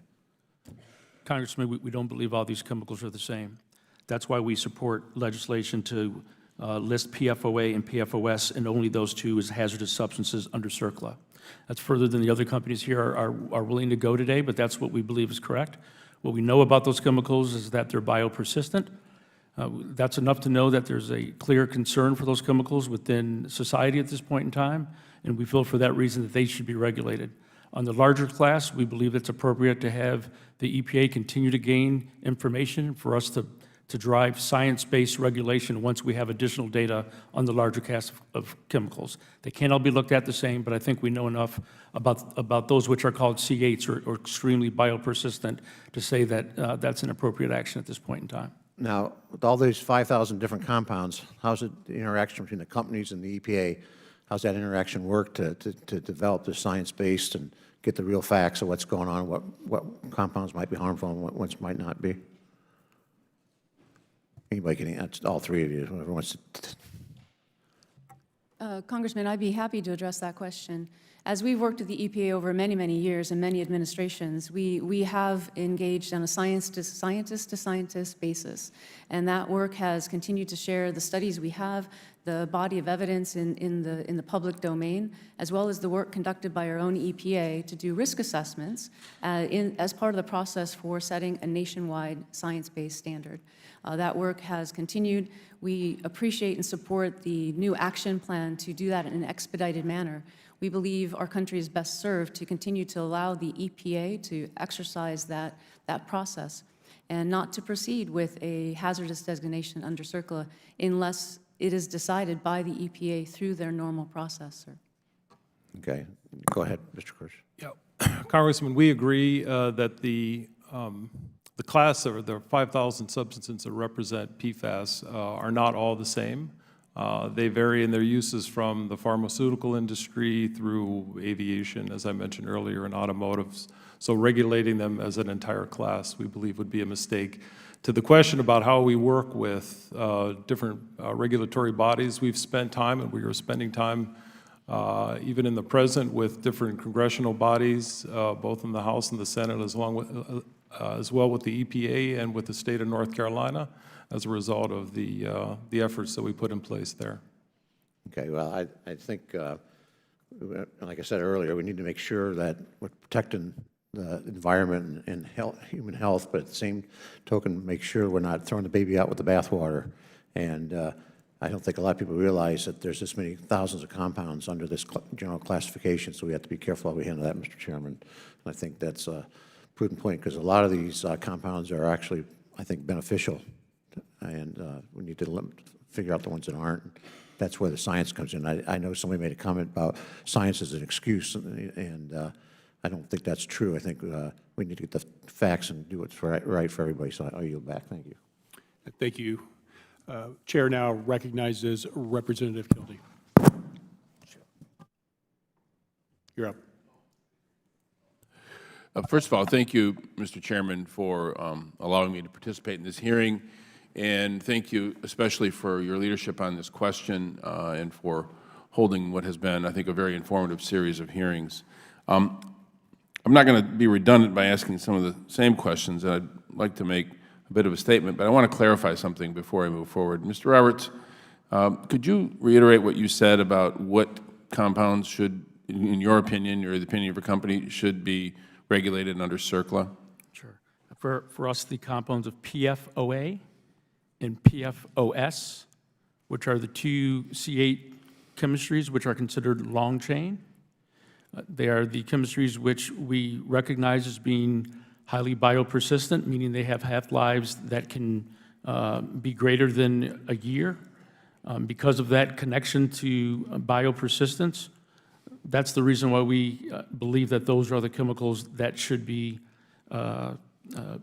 considered for CERCLA I thought that's what I understood you to say, and I guess I'm kind of a little bit puzzled. I think you mentioned, Mr. Roberts, that Chemours has adequate financial resources to deal with any financial liability for cleanup or for any liability that might emanate out of health concerns as a result of these chemical contaminants. Mr. Kirsch, is your position that Chemours was provided with adequate financial resources as a part of the spinoff to deal with what obviously would be a pretty significant cost to deal with cleanup and other liability issues? Thank you for the question, Congressman. The answer would be a clear no, and I think the amended complaint that you all received has a couple interesting examples, and I will mention one, and it gets back to the North Carolina situation. The maximum liability that DuPont estimated for North Carolina in the spinoff was $2.09 million, and as I mentioned in my oral remarks, that cleanup effort and stopping the emissions in that facility will cost us well north of $200 million. So this is the concern that many of us have, is that we hear from one witness who has offloaded their liability that they think that the chemicals in question should be regulated under CERCLA, but that the company that does have liability has not been given adequate resources to deal with that obligation. And listening to the witness representing 3M, you want to get credit for the decision to no longer produce these dangerous chemicals voluntarily, but in the same breath want us to believe that there's no science that says that these chemicals are dangerous at all. So if you're responsible for the creation and the promulgation of these chemicals in the environment, you can offload the obligation to somebody else who doesn't have enough resource. And if you create these chemicals that then contaminate people and affect their lives, you can take credit for the fact that you're taking it out of commerce and no longer putting it into the environment, but on the same token say that there's nothing saying this is dangerous. This is ridiculous. This is ridiculous. We have a huge problem in this country. People I represent, for example, in the town of Oscoda, Michigan, who hosted an Air Force base, the Wurtsmith Air Force Base, had their groundwater contaminated, have had their way of life affected. It's a part of Michigan. It's right on the shore of Lake Huron. It's a beautiful part of our state where the culture is one of hunting and fishing, where now you can't hunt the animals because the groundwater has contaminated them. You can't eat the fish that you catch because they're too dangerous to consume. And we have companies that have benefited and made millions and billions of dollars by selling these products into commerce, who now want to point the finger at somebody else or say, well, we're not going to produce these chemicals anymore, but believe me, there's no science that says they're safe. I take issue with that. There's plenty of science. There is plenty of science out there that demonstrates these are harmful chemicals and dangerous for human consumption. Otherwise, you wouldn't have taken them off the market in the first place. Mr. Chairman, thank you for holding this hearing. This has been quite elucidating. And I think what we're hearing today, I think, makes the case that we can't sit and wait for voluntary action, even though I think, obviously, we would appreciate action. Congress has to act. It's the only way we're going to get to this problem at a scale equal to the problem. Thank you very much. Thank you. The chair now recognizes Representative Gosar for 5 minutes of questioning. Thank you, Mr. Chair. Ms. Rutherford, what role does science play in EPA's chemical regulatory process, and what type of information does EPA consider as part of this process? Yes, thank you for the question, Congressman. The EPA has a very rigorous scientific process that is fundamental to its decisions. As I understand it, our scientists work closely with those scientists in a variety of materials. You can appreciate, for a company that has 50,000 different products, we are engaged with regulators. We take our responsibility for our products and the safety of those products very, very seriously. And as we've engaged with them, the EPA has been able to develop processes that set appropriate regulations and nationwide science-based standards for us over many years. So Is there legal or other possible ramifications if the EPA does not base its regulatory actions on sound science? Congressman, that's an interesting question. I'm not a legislator or a member of the EPA.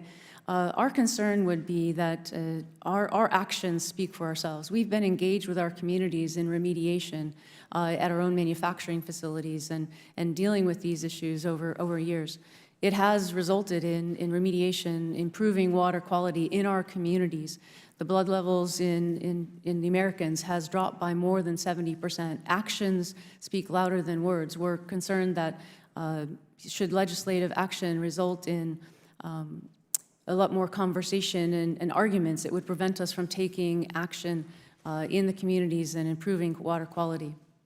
So I guess my question is it goes about the sound science. Is 3M's protocol, were they instrumental in actually constructing some of the protocols that are found at the EPA? Congressman, I wouldn't be so bold as to say we're that instrumental, but we have been engaged in testing these materials over many years. It was our scientists, excuse me, who were instrumental in developing some of the analytical techniques that allow us now to detect these materials down to the parts per trillion level. And so as we are engaged in testing and in active remediation around our own sites, we are able to detect these materials, and that is a technique that was supported by 3M and many others in the industry, quite honestly, to enable the EPA to further the interests of the Americans addressing water quality. So what you're telling me is the technology has changed to evaluate the chemistry, the evaluation, defining bioaccumulation. That's evolved, hasn't it? I mean, once upon a time, science said that the Earth was flat. Is it flat? Congressman, we all know that's not the case. The world is round. And, you know, our approach in advancing the science has evolved over time. When we first produced these materials, we conducted certain tests that were required by the EPA. Additional tests are now required. We are absolutely committed to that degree of compliance. Both the standards and our understanding of these materials, our ability to detect today is far beyond what it was 20 to 30 years ago. Well, most of the time, rules and regulatory state actually comes from reactions, not being proactive. So how do you look at this aspect in being proactive? I mean, you know, it's kind of hard to see into the future. But once again, science gives us some predicated outcomes. You know, particularly a scientific method that if I perform certain processes, I get a result, and I turn them back over to you. You do the same processes and get the same result. That's how science has evolved to today. So how have you looked at your process that's been proactive versus reactive? Congressman, that's an interesting perspective, and what I can say is that 3M conducts our own research. We also support, by terms of grants to universities, for them to conduct research in an unrestricted way. So that research continues to expand the body of knowledge. Those are peer-reviewed journals. That helps to advance the understanding that we all have of these particular materials in the environment. We've been studying this for many, many years, our own workforce, scientific studies. We see there are associations in these studies. We see a lot of inconsistencies in those data, and the data simply don't show any cause and effect relationships at historical levels of these materials in the environment, either the older materials or the newer materials. But yet we continue to advance the science so that we can truly understand the situation. One indulgence real quick. Are there other industries that your metrics have been beneficial to, other than the chemistry, like DuPont and 3M? Sorry, could you? Are there other industries that have benefited from your quantitative evaluations in a proactive manner? Certainly. We're very active in several industries where precise measurements are required. For instance, the advances in electronics have been enabled by some of our materials going into electronic devices, transportation, low-emission vehicles, aerospace. All of those industries benefit by the dedication of all of our scientific companies here in the U.S. Mining as well, right? Absolutely. Thank you. Yes, sir. Thank you. The chair now recognizes Representative Ocasio-Cortez. Thank you, Mr. Chair. Thank you for holding this hearing and ensuring that we don't let this go until we get some real answers on this issue. This committee has heard stories of families whose babies have had their brains damaged for their entire lives by PFAS chemicals, women who have been rendered infertile for their entire lives, stage 4 cancer, people whose families have been torn apart by lupus and diabetes, and who have lost many family members to this disease. Ms. Rutherford, I want to spend some time here discussing some of 3M's current tactics when it comes to accepting responsibility for PFAS or not accepting responsibility for PFAS contamination. Are you aware of 3M's membership to an organization entitled Responsible Science Policy Coalition? Congresswoman, we are members of many trade associations, and that is one of those. How much money does 3M give to this coalition? I'm not aware of that actual number, Congresswoman. Okay. Are you aware of any other chemical companies that are members of the Responsible Science Policy Coalition? Again, I will reiterate, we're members of many trade associations. We do that in order to advance our perspective, share our perspective, and to share our science. Thank you. Mr. Chairman, I would like to enter into the record a presentation by the Responsible Science Policy Coalition dated July 24th, 2018, which lists 3M as a key member. Without objection, so moved. Thank you very much. In the lobbying materials by the coalition, it states, and I quote, "The weight of current scientific evidence does not show that PFOS or PFOA cause adverse health effects in humans at current rates of exposure." Ms. Rutherford, do you agree with this statement? Congresswoman, I absolutely agree with that statement. This statement goes against 3M's own scientists who for decades have been studying these chemicals and terming them, quote, toxic. For instance, in 1999, Richard Purdy, one of 3M's own scientists, an environmental specialist, resigned his position in protest, calling PFAS, quote, the most insidious pollutant since PCB. Additionally, this administration's Agency for Toxic Substances and Disease Registry released a toxicology profile of PFAS chemicals. In the profile, the agency states, quote, "The available epidemiology studies suggest associations between perfluoroalkyl exposure and several health outcomes." They then go on to list a myriad of serious health outcomes, including increased risk of thyroid disease, liver damage, increased risk of decreased fertility, and decreased antibody response to vaccines. Even during the state of Minnesota's lawsuit against 3M claimed that there were no proven negative health effects of PFAS exposure on human health. Ms. Rutherford, are you aware of the efforts made by 3M in the past to conceal the risks of PFAS for more than 60 years? Congresswoman, I am not familiar with that. That goes against everything I know about my company as a scientist over these past 30 years. We are committed to advancing the science and to sharing information to the public domain. And if that's the case, why is 3M taking a position of denying the scientific findings of its own scientists? A large part of the scientific community and the current administration by joining organizations that are spreading misinformation about PFAS. Congresswoman, respectfully, I disagree with that characterization. We have a team of epidemiologists and toxicologists who do report to me. I've spent hours and hours with them going through these studies. There are a lot of inconsistencies in the data. We accept that there are associations, which are like leads, places that we should continue to look. And we are, in fact, doing that. But when we look at that evidence, there's no cause and effect for adverse human health effects at the levels that we are exposed to as a general population. It may not be causal, but it's very associative, I see here. Has 3M or any agent of 3M taken meetings in the last year with lawmakers and told them or their staff that there is no negative health effects of PFAS on human health?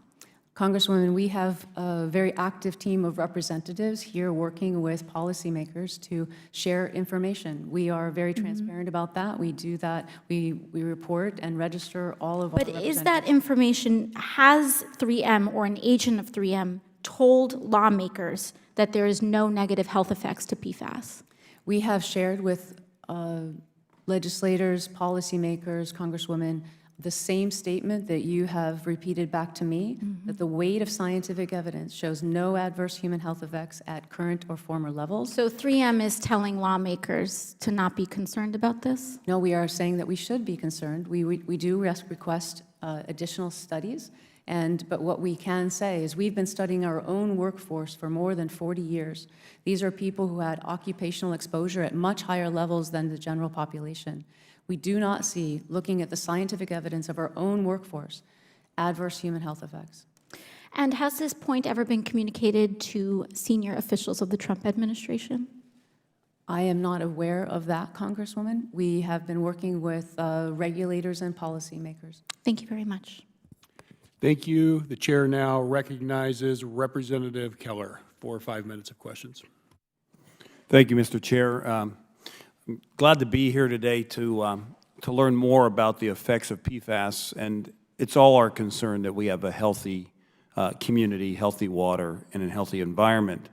Dr. Rutherford, you know, I've been listening to the exchange going back and forth about PFAS and potential harms, and I heard you say, and I'm going to make sure I understood it correctly, that in your workforce you hadn't seen that the exposure of the employees of 3M had a negative impact on their health. Is that correct? Congresswoman, that is indeed correct, and thank you for the question. We've been, as all chemical manufacturers will do, monitoring our own workforce over many, many years, dating back into early operations both in Minnesota and in Alabama and other facilities. We see no adverse human health effects associated with the exposures to which they were exposed, and again, that's many times higher than general population. Now, this wouldn't be just your view or 3M's view. Do others believe that this to be the case as well, such as any government agencies? Congressman, many governments have studied this issue. It's a very complex issue, and it's worthy of further study. Other governments, such as Australia, Department of Health, Canada's Ministry of Health, have made similar conclusions that the data are inconsistent, yet that the data available today show no conclusive evidence of cause and effect relationships creating adverse human health. And you know, just some fluoropolymers, you know, compounds of PFAS, they're used in a wide variety of things, even medical devices and those kind of things. Is that correct? Congressman, that's correct. These fluoropolymers are used in many very important applications such as aircraft engines, low-emission vehicles, renewable energy, just to name a few, electronics. But in the case of medical devices, you know, that would be something that would be covered under the Food and Drug Administration if there were some negative impacts. We would certainly think that a branch of the United States government, such as the Food and Drug Administration, would be concerned if these pose that kind of risk in using them for medical devices. Would that be an accurate assumption to follow? Yes, Congressman, that would be an accurate assumption. These are used in medical devices. Several of my fellow witnesses have spoken to that these are key components in a variety of devices all around us every day to enable performance. Okay. Again, I just want to make sure that when we look at anything as Congress, that we follow the science and the actual science, and I'll say this, not the political science of trying to advance an agenda, but the actual science of how this impacts the lives of Americans, and making sure that while we want to make sure everybody's safe, we have the tools and we have the ability to have those tools made available, whether it's for low emissions to help our environment, whether it's for medical devices to help us look for ways that we can be healthier or prevent diseases. We need to make sure that we let the science do it and not as Congress tell the scientists how to do their job. So and any other government agencies, because it's not just the Food and Drug Administration. We also have a government agency called OSHA, and they deal with safety of Americans and people that work in America. So again, I would just encourage the other members of this committee to make sure that we let the actual science dictate what we do and not the political science. Thank you. Thank you. The chair now recognizes Representative Hill for 5 minutes of questioning. Thank you. I appreciate my colleagues' commitment to science, and I would urge us to ensure that those who are funding the science are indeed objective As we know, oil companies funded the science that denied climate change for many, many years. I have to say I'm very glad that these three companies decided to show up here today. The country, our groundwater, and our people have been poisoned by chemicals made, used, and improperly disposed of by the companies in this room. The question is, who is going to pay for the injuries and the cleanup? These companies or the taxpayers? And here's one thing that really bothers me. DuPont is trying to use corporations law to ensure that they are not on the hook for these costs. DuPont spun off its chemical business in 2015 into a new independent company, Chemours. And according to the complaint, Chemours recently, and I'm sorry if I'm not pronouncing this right, my French is a little rusty, recently filed against DuPont. DuPont then saddled the new company with liability costs that were dramatically underestimated at the time the spinoff was finalized. Next, DuPont merged with another company, Dow Chemical, and then spun off a company that they refer to as New DuPont. That someone else is responsible. DuPont perpetrated, dumping PFAS chemicals into landfills and waterways, suppressing the science showing these chemicals were toxic, poisoning the drinking water of millions of Americans. This strains credulity, and that is putting it mildly. DuPont has in the past accepted liability for discharging PFAS chemicals into the environment, which led to serious problems, including birth defects, liver and thyroid. Avoid liability around the PFAS issue. The removal of the fibers business to Invista, the spinoff of the Exalta business, which is related to the line of business, which is now called Chemours, the creation of the merger with Dow and then the separation, was about this company now reemerging as a company that's focused on sustainability. I mean, that's It was fine. not I understand done restructuring. intentionally. I ran an organization. I know how restructures work, and that's fine. But who ultimately is responsible, if not DuPont? Chemours didn't exist when this was happening. I mean, they came into existence in 2015. So who takes accountability? And if corporate law loopholes allow us to put our hands up like this, then the only people who are responsible are the American taxpayers, because the cleanup has to happen. This, to me, is a non-option. But who pays for it? And as far as I'm concerned, the company that was doing this in the first place should be held accountable. But if that company doesn't exist through corporate gymnastics, then who does pay that bill? Okay. Congresswoman, I fully agree with you. And in my opening statement, I stated, firstly, we're fully committed to remediating the sites that we own. I also heard, as we went through the opening statements, that Chemours has very clearly stated that it's committed to doing remediation on the site that it now owns. Well, let's talk about that. So I don't believe that either company is saying that there's not full commitment to making sure the sites that have been owned and operated, either currently by the company that's called DuPont, or the division of DuPont, which was Performance Chemicals, which is still operating, which is financially viable in every way, shape, and form. I don't mean to cut you off, but I only have a minute left. According to the Chemours complaint against DuPont filed this year, there's issues with the estimates of cost cleanups. Near Cape Fear, North Carolina, one of DuPont's legacy sites, the estimate was that it would be approximately $2 million in cleanup. Chemours later learned that the actual cost of the cleanup would be somewhere around $200 million, and that's a huge difference in terms of estimates. And then I'll jump really quickly.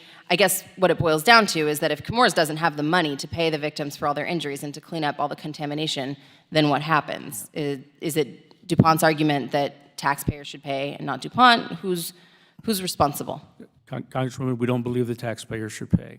What I would say when we hear the statement that Chemours then later found out is that the individuals that were running the sites, the individuals that were developing the products, the individuals that ran this business related to the sites, that were fully aware of the financials of the business, fully aware of the liabilities and profits, and understood what it was taking with it, are the same individuals that sit and run Chemours today. But the $2 million estimate versus the $200 million estimate, that doesn't quite track. And I'm out of time, but maybe you can respond to that in writing after the fact. We would be glad to. Yielding back. Thank you. Thank you. The chair now recognizes Representative Comer for 5 minutes of questioning. Thank you, Dr. Rutherford. I think it would be good for everyone to know how 3M got into the PFAS business to begin with. I know in your testimony you mentioned relationships with the Navy and with firefighting foam, but can you briefly tell us how that relationship began? Yes, Congressman, thank you for the question. We were involved in the development very early on of fluorochemical surfactants. And that was research that we had engaged in early days. We also had a patent that was purchased from a university that gave us technology in that area as well. And then after the aircraft carrier fire of the Forrestal, where our military personnel lost many lives, many of their lives were lost, the Navy put out a request for an improved firefighting system for ships. 3M was one of the companies engaged in that research. It resulted in the Navy winning a patent for and writing the first specifications for the firefighting foams. And 3M was one of the suppliers in the early development and then through many years. Okay. I'm going to jump around here. Mr. Roberts, in your statement, you said that DuPont will no longer use any long-chain PFAS in, quote, recently integrated operations. Can you explain a bit more about what that exactly means? That's correct. Congressman, we recently, as part of the spinoff from the Dow Company, acquired a business that, as part of it, had one product that used a long-chain material. As with the Dow changes, and as it will continue to do in the future, anytime that we acquire something, if there's anything that's long-chain that's included within that portfolio, then we will immediately look to eliminate it, because we're going to stand by our commitment not to use those materials. But which might be even more important is not only are we fully committed to not participating in long-chain chemistry, but our biggest footprint around those materials is actually around our firefighting foams. So our commitment is that we will, by the end of 2021, is to completely stop the use of PFAS-related firefighting foams at our sites. We have already stopped using PFAS firefighting foams for training. Anytime that a PFAS-related firefighting foam is used to prevent or in the mitigation of a real event, we collect that material so that it doesn't go to soil or to a water body. And we believe that the industry is now ready, and we've been working with companies both in the Americas and in Europe on a generation of firefighting foams that we're comfortable for our uses can be used to replace PFAS chemicals, even those that are not long chain. So our biggest footprint is around our firefighting foams. We're fully committed to removing that footprint by not only getting out of long chain, but also getting out of all PFAS-related firefighting foams across all of our sites worldwide. And I've stated this in a previous hearing that we had on this subject, but the Kentucky Firefighters Union came to my office and were very concerned about that. They obviously are concerned about their safety, as I'm sure every member of Congress is, and that was an important component. So that's good to hear. They were concerned about their safety because the PFAS helps put out fires quicker than just normal water. But I agree with normal water, but I think what we've seen now is a new generation of foams, which, though I'm sure will have their own issue, are not biopersistent. So they are made up of alcohols or proteins, which don't have that issue. And we now have a generation which we think are just as effective as PFAS-related materials. So we are working with those companies. And as we are focused on sustainability, we think we can develop a roadmap that other companies can then follow. Once we've worked with these companies to develop this line of chemistry, we'll remove this issue that we've heard across the country is really firefighting foams. So we're focused on addressing that issue. Good. Mr. Kirsch, I'm curious, are the people running Chemours business today the same people who ran it when it was a part of DuPont? No, they're not, Congressman. I think that was a slight misrepresentation. So on my staff, I run the fluoroproducts business, as I mentioned in my opening statement. My staff consists of 12 folks, 3 of which have anything to do with the previous DuPont fluoropolymers business. The rest are either new to the company or had no previous experience in fluoropolymers. To the best of my understanding, the way that the spin document was created, the current Chemours leadership, anyone that was there at DuPont at the time, was not involved in the creation of that document. So to suggest that there was information and the ability to dictate those terms, I think is just false. Hence the complaint. If I may. Yes. The gentleman who was the executive vice president of the fluorochemicals business and had been so since 2008 is now the CEO. of Chemours. So I just want to be clear here so that we can truly accept the areas where we're going to focus, that we can focus on remediating the sites that we own, and that Chemours does the same. But I don't want to really sit here and go back and forth because it doesn't make sense, but I don't want to be in a shell game. When the head of the business is now the CEO, it's clear that there's ownership, and an individual who was a part of those discussions, who the scientists worked for, and is currently running Chemours, it makes it very difficult to say we don't know anything about it before 2015. Sorry, I need to comment on this. Yes, Mr. Vignano is the CEO of Chemours. Mr. Vignano was part of the DuPont company. I find it interesting that any request I've ever made to address sustainability issues or issues of remediation, which we are taking significant action, and we made significant commitments, ambitious commitments 1 year ago, Mr. Vignano has approved every single one of those. I'm having trouble bridging this. Thank you. Yield back. Chair now recognizes Representative Sarbanes for 5 minutes of questioning. Thank you, Mr. Chairman. Thanks for convening this hearing on an important topic. So that last exchange was pretty enlightening, I think. The fact that you have two major corporations now pointing fingers at each other, and that's exactly what was just happening, shows a couple things. There's something wrong with these chemicals. That's an acknowledgement implicitly in that finger pointing that we just saw. And secondly, both companies know that there's a significant amount of legal liability and accompanying financial liability associated with these chemicals and how they were handled, and everybody's trying to get in front of that, I can see. I want to come back for a moment, Ms. Rutherford, to your testimony previously about the Responsible Science Policy Coalition, which I understand 3M is a member of or has helped to fund. And they have concluded, among various studies they've done, quote, the weight of scientific evidence does not show that PFOA or PFOS cause health effects in humans. And you were asked about that, whether you agree with that or you don't agree with that. And I think you said you do agree with it. Congressman, that's correct. I do agree with that statement. Talk to me about that. How can you agree with this statement after all of the testimony that's come forward in the litigation and otherwise, that there are no health effects in humans from PFOA or PFAS? I just want to get into your head for a second, because on its face, it seems to me that that goes against the weight of the evidence, testimony, documents that have been presented for years when it comes to the impact of those chemicals. Congressman, if I may. Yeah, go ahead. Again, it is the complete understanding of how the testing is done, the analytics, the approach to understanding this. I do appreciate that links and associations are indicated in those scientific studies. However, every study I've read, and I've read many, many of these studies, calls for additional work because there are a lot of inconsistencies in the data.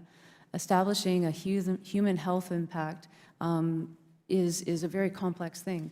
And we you know that back in, I guess, 1981, there was a memorandum inside 3M saying that as a precautionary measure, approximately 25 women of childbearing potential have received job reassignments at the 3M Decatur plant, so they will not be exposed to a type of fluorochemical that can cause birth defects in rats. So I guess, are you saying, well, it causes birth defects in rats, but that's not conclusive as to human effects? Nevertheless, there was a reassignment of 25 childbearing women. Are you aware of that testimony and document?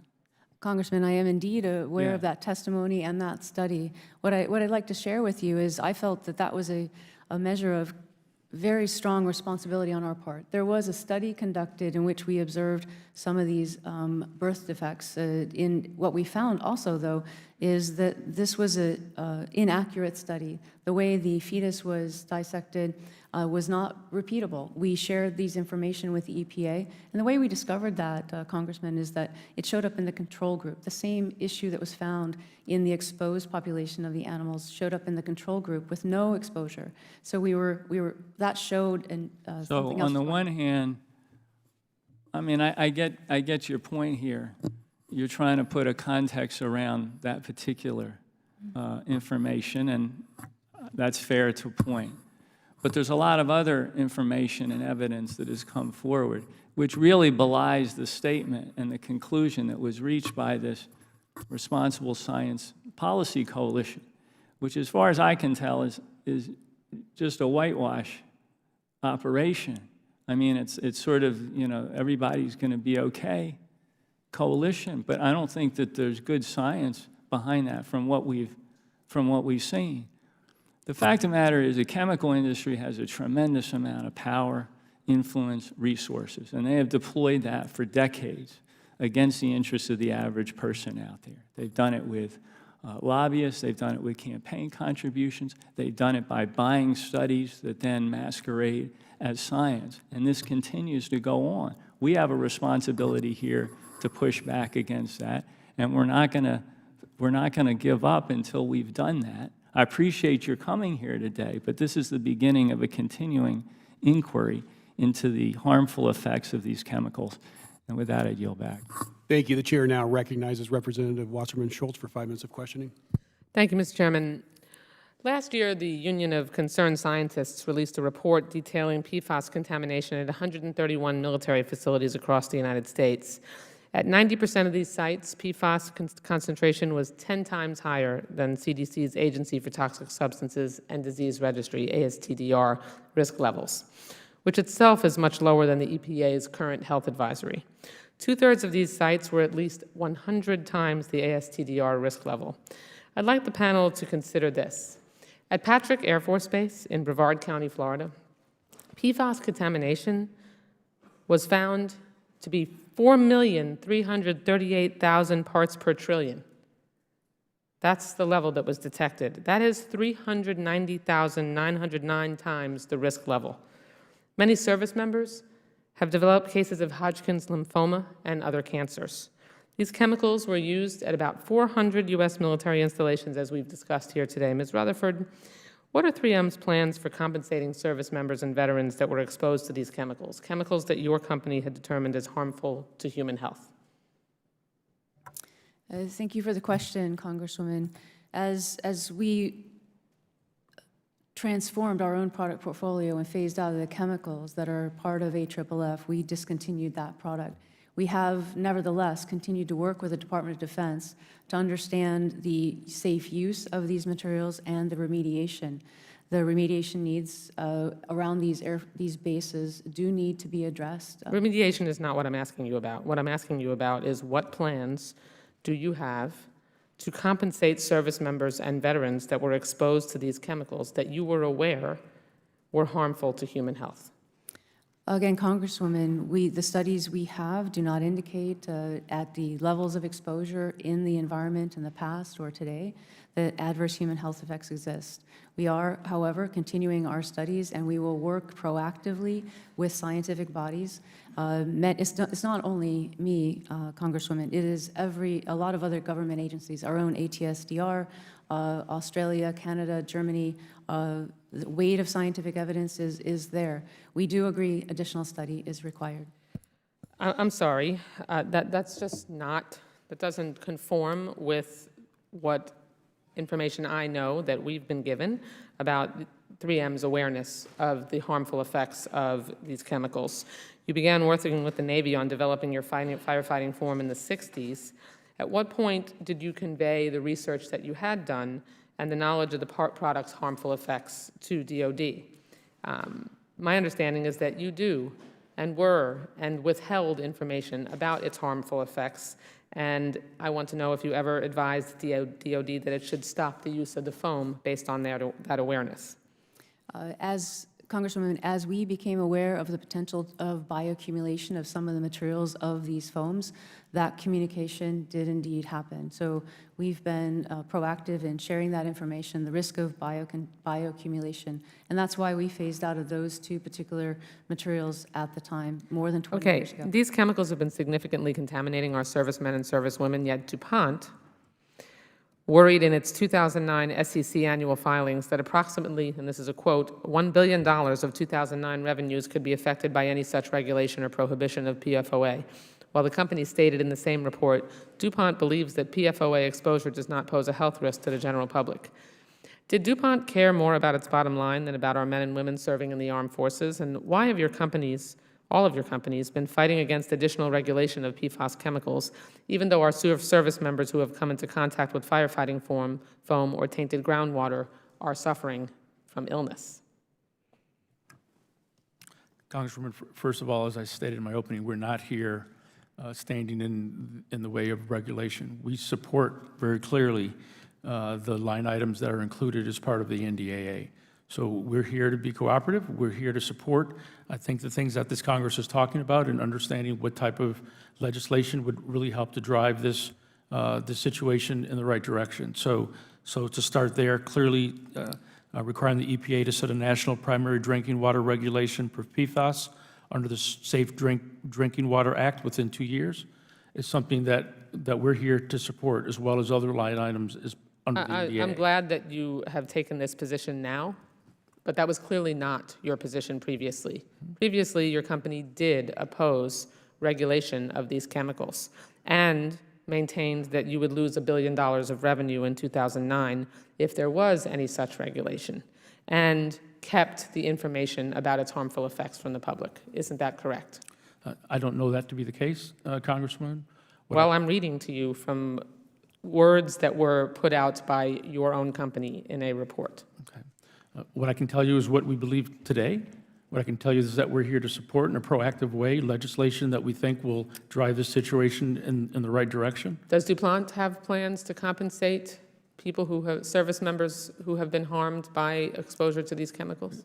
Congresswoman, the DuPont company that I represent, and I believe what I also read in the Comores statement, was that AFFF or foams related to this issue were not materials that were made by DuPont. They're not now, and I don't believe that was the case in the past at all, but I would refer that to the gentleman from Comores to respond to as well. Mr. Chairman, I know my time's expired, but if the gentleman from Comores could respond, that would be helpful.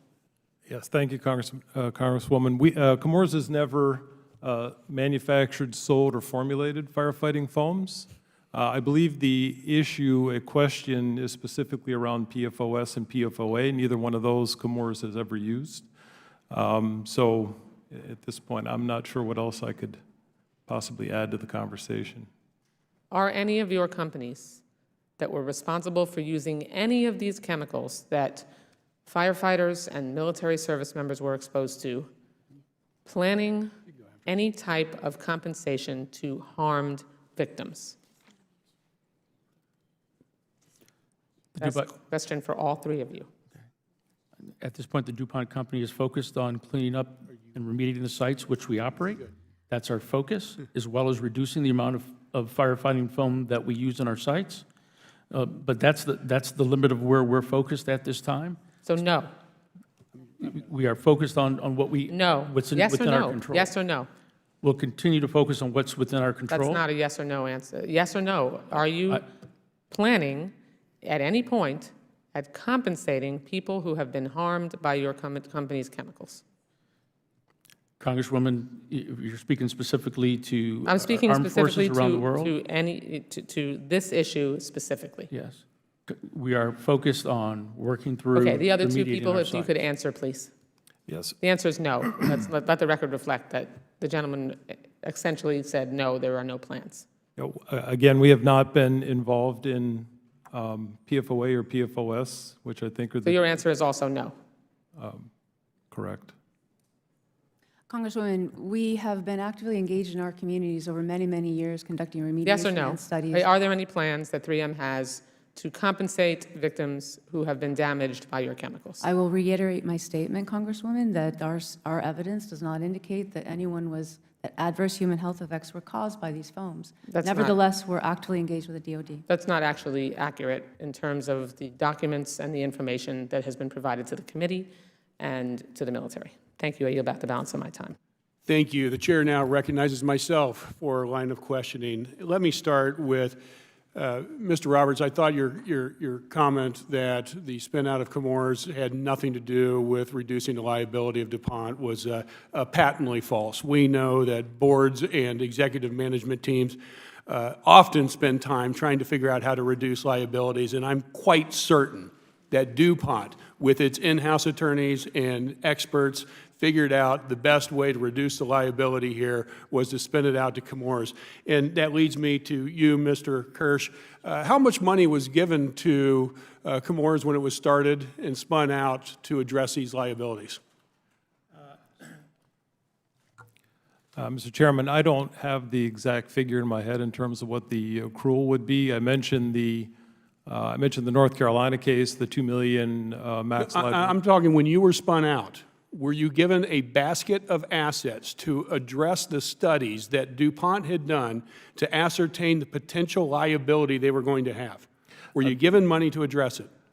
I'm not sure exactly how much money might have been accrued, but there were maximum liabilities that were estimated, and I believe an accrual was set forth for that. And of course, the maximum liabilities have shown to be extensively beyond that. I think you said in the one plant it's 100 times greater than what was anticipated. That's correct. And Ms. Rutherford, I'm deeply confused. You said, I want to make sure I understand this, no one has been harmed by any PFAS chemicals that you are aware of? Congressman, what I did say... That's a yes or no. Come on, I don't need a long speech. Yes or no? We have no definitive cause and effect relationship for... Great. So your point is no one in America right now, no one has been a victim of any PFAS chemicals, all 5,000, including PFOA and PFOS. That is your position. We state that the majority of the evidence does not indicate that to be true, sir. Then why the hell do you care there's been a 70% reduction in PFAS levels if it doesn't affect anyone? Because we know these are concerns of our colleagues, the people in our communities, and all of us. We all want to have confidence in our drinking water. Damn right, because you guys have internal memos that show that it impacts people, impacts your workers. You made changes in how you had those workers conduct their activities. You have internal memos showing how devastating these chemicals can be to certain individuals that become exposed to it. Yet you also stated earlier that you deny knowing about those internal memos? No, I don't believe so. I thought Ocasio-Cortez, Representative Ocasio-Cortez asked you what knowledge you had of cover-up of information by 3M, and you stated, I believe, to the effect that you've been completely transparent and you're not aware of those situations. Is that incorrect? You are aware of the memos? I believe the conversation, Chairman, Well, let me ask you a question. Are you aware of memos I'm and trying- internal documentation at 3M showing clearly concerns about the hazardous aspects of exposure to these chemicals, both by workers of 3M as well as the general public? Are you aware of any documentation within 3M to that effect? There are studies, Chairman, that indicate there are effects at extremely high doses as a result of our own scientific inquiry. That is a part of the evidence that we have at extremely high doses in respect to how we commercialize our new products to ensure the safety of How do you the define product. high doses? What would that be? Parts per trillion of what? Oh, no, this would be in parts per hundreds, so this is a very, very different order of magnitude. Many, many thousands of times higher than what you would be exposed to in the environment. I see. So what we've seen when witnesses previously coming in here who have been exposed to those levels, who have significant health hazards, health outcomes, you would suggest it has nothing to do with the class of PFAS chemicals. It has something to do with some other item. Mr. Roberts, I want to ask you, you stated earlier that you would support PFAS and PFOA being covered by the Superfund. Is that correct? That's correct. Correct. Mr. Kirsch, would you as well? Sorry, Mr. Chairman, I'm not the expert on the two compounds or the legislation and the process. It sounds like the EPA has enough information to make a decision. So your answer is no at this time? I think the EPA has enough information to make the decision, and I think that that's the decision they should make. And I think if they don't, I'm assuming that you'll go forward with their Ms. process. Rutherford. Yes, Chairman, we believe the EPA should be allowed to use its process to make that decision. Mr. Roberts, if I understand things correctly, there's 5,000 chemicals under the heading of PFAS. The long chain seem to be the ones that most people would agree are bad for our health. Besides PFAS and PFOA, of the other 5,000 chemicals under the class of PFAS, how many of them are long chain, roughly? In other words, it's not just those two, correct? No, it's not just those two. If we think about the chemicals which were identified under TRI, it was PFOA, PFAS, and about 22 other companies that were considered in that group that we talked about reporting under TRI. That's the group that I think that we're talking about. That's why it's Thank part you. of So you answered my next question. So based on what we know with long chain, all long chain compounds should fall under the Superfund, correct? That group would be acceptable. It's still a very small subgroup. They're all have the issue of being biopersistent. So if it was just those two or slightly larger group, I think that's something that could be determined by Congress. I've submitted legislation to support a trust fund to finance an EPA-administrated fee on PFAS manufacturers designed to raise at least $2 billion per year, sufficient to cover 25% of what we know we need in operation and maintenance costs associated with PFAS and predominantly PFOA and PFAS. Would any of you three support legislation along those lines to hold manufacturers responsible for helping create a trust fund to address these cleanups? Congressman, for today, we focused on the sections that were under the NDAA only because we knew that was a current issue on the Hill.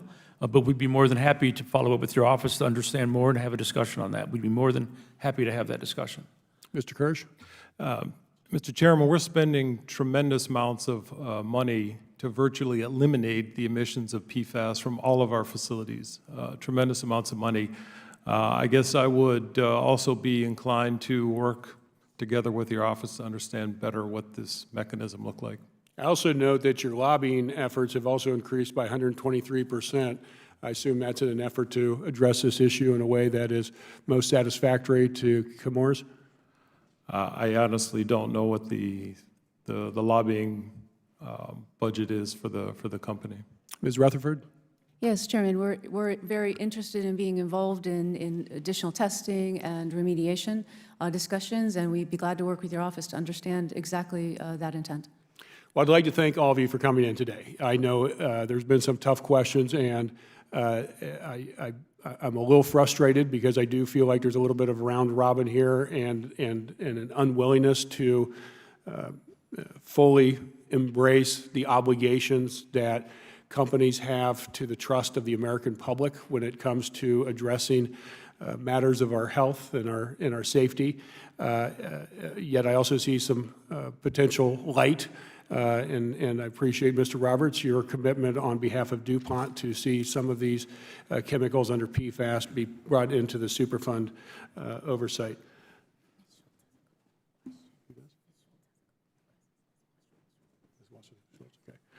And at this time, the Chair would like to recognize Representative Wasserman Schultz for additional questions. Thank you, Mr. Chairman. I appreciate it.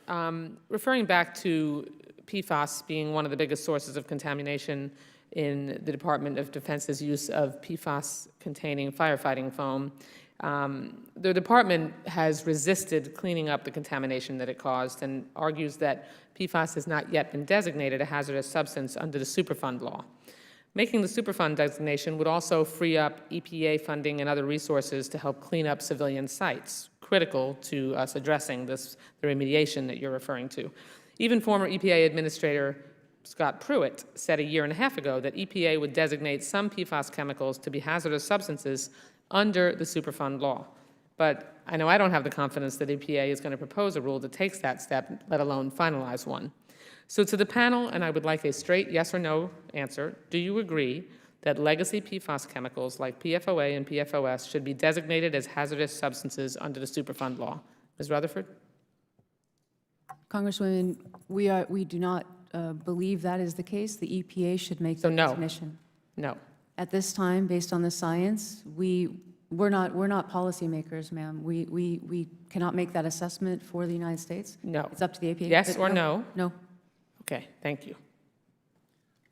I'm not the expert. I realize you're not the expert. Yes or no, do you believe that PFAS chemicals like PFOA and PFOS should be designated as hazardous substances under the Superfund law? I think the EPA has all the information they need based on what I've heard. I'm not asking whether that question. I'm asking you if your company's position is that it should be designated as a hazardous substance under the Superfund law. Congresswoman, I appreciate the line of questioning, but with all due respect, that's as much as I can answer. So you won't answer the question? I think You're that refusing to answer what your company's position is the EPA, on whether or not... the EPA has all the information they need. You're refusing to answer the question. You will not answer yes or no on whether or not your company believes that these chemicals should be designated as hazardous substances under the Superfund law. You're refusing to answer the question. Is that correct? The answer would be no. You don't think so? I think, again, the EPA has all the You don't think that designation should be made? The EPA has all the information that they need. And so your to answer is make no. the Is that what you're saying? No. I said the EPA has all the information they need. So to make are you that refusing decision. to answer, or are you saying no? I think I did answer the question. No, you didn't. Yes or no to my question? Again, the EPA has all the That's information. not yes or no. So essentially, you're refusing to answer. Mr. Roberts? Congresswoman, for PFOA and PFOS, our answer is yes. Okay, thank you very much. During the subcommittee's July hearing on PFAS and industrial contamination, Emily Donovan, who lives in a community plagued by water laced with several PFAS chemicals, called on all PFAS chemicals to be designated as hazardous under the Superfund law, and I agree with Ms. Donovan. Mr. Chairman, I'd like to enter into the record a letter that was signed by 162 House members asking the NDAA conference to regulate all PFAS chemicals. And to the panel, if you want this subcommittee, this Congress, and the American public to believe that you are ready to take your obligation to clean up these chemicals seriously, this is your moment. Do any of you agree, hopefully all of you agree, that all PFAS should be designated as hazardous under the Superfund law? So far, I've gotten a no and a refusal to answer and a yes. So, Congresswoman, my yes was for PFOA and PFOS, the biopersistent long chains. I do not agree that that's the right statement for the entire class of 6,000 chemicals. okay. So my answer was very specific to PFOA and PFOS. To those two chemicals. Correct. Thank you. To those of you that have disagreed or refused to answer, you are playing a part in this national emergency. You have sickened our first responders and our members of our military, and I don't know how you sleep at night. Thank you. I yield back the balance of my time. Thank you. Without objection, all members will have 5 legislative days within which to submit additional written questions for the witnesses to the chair, which will be forwarded to the witnesses for the response. I ask our witnesses to please respond as promptly as you are able. This hearing is adjourned. Thank you.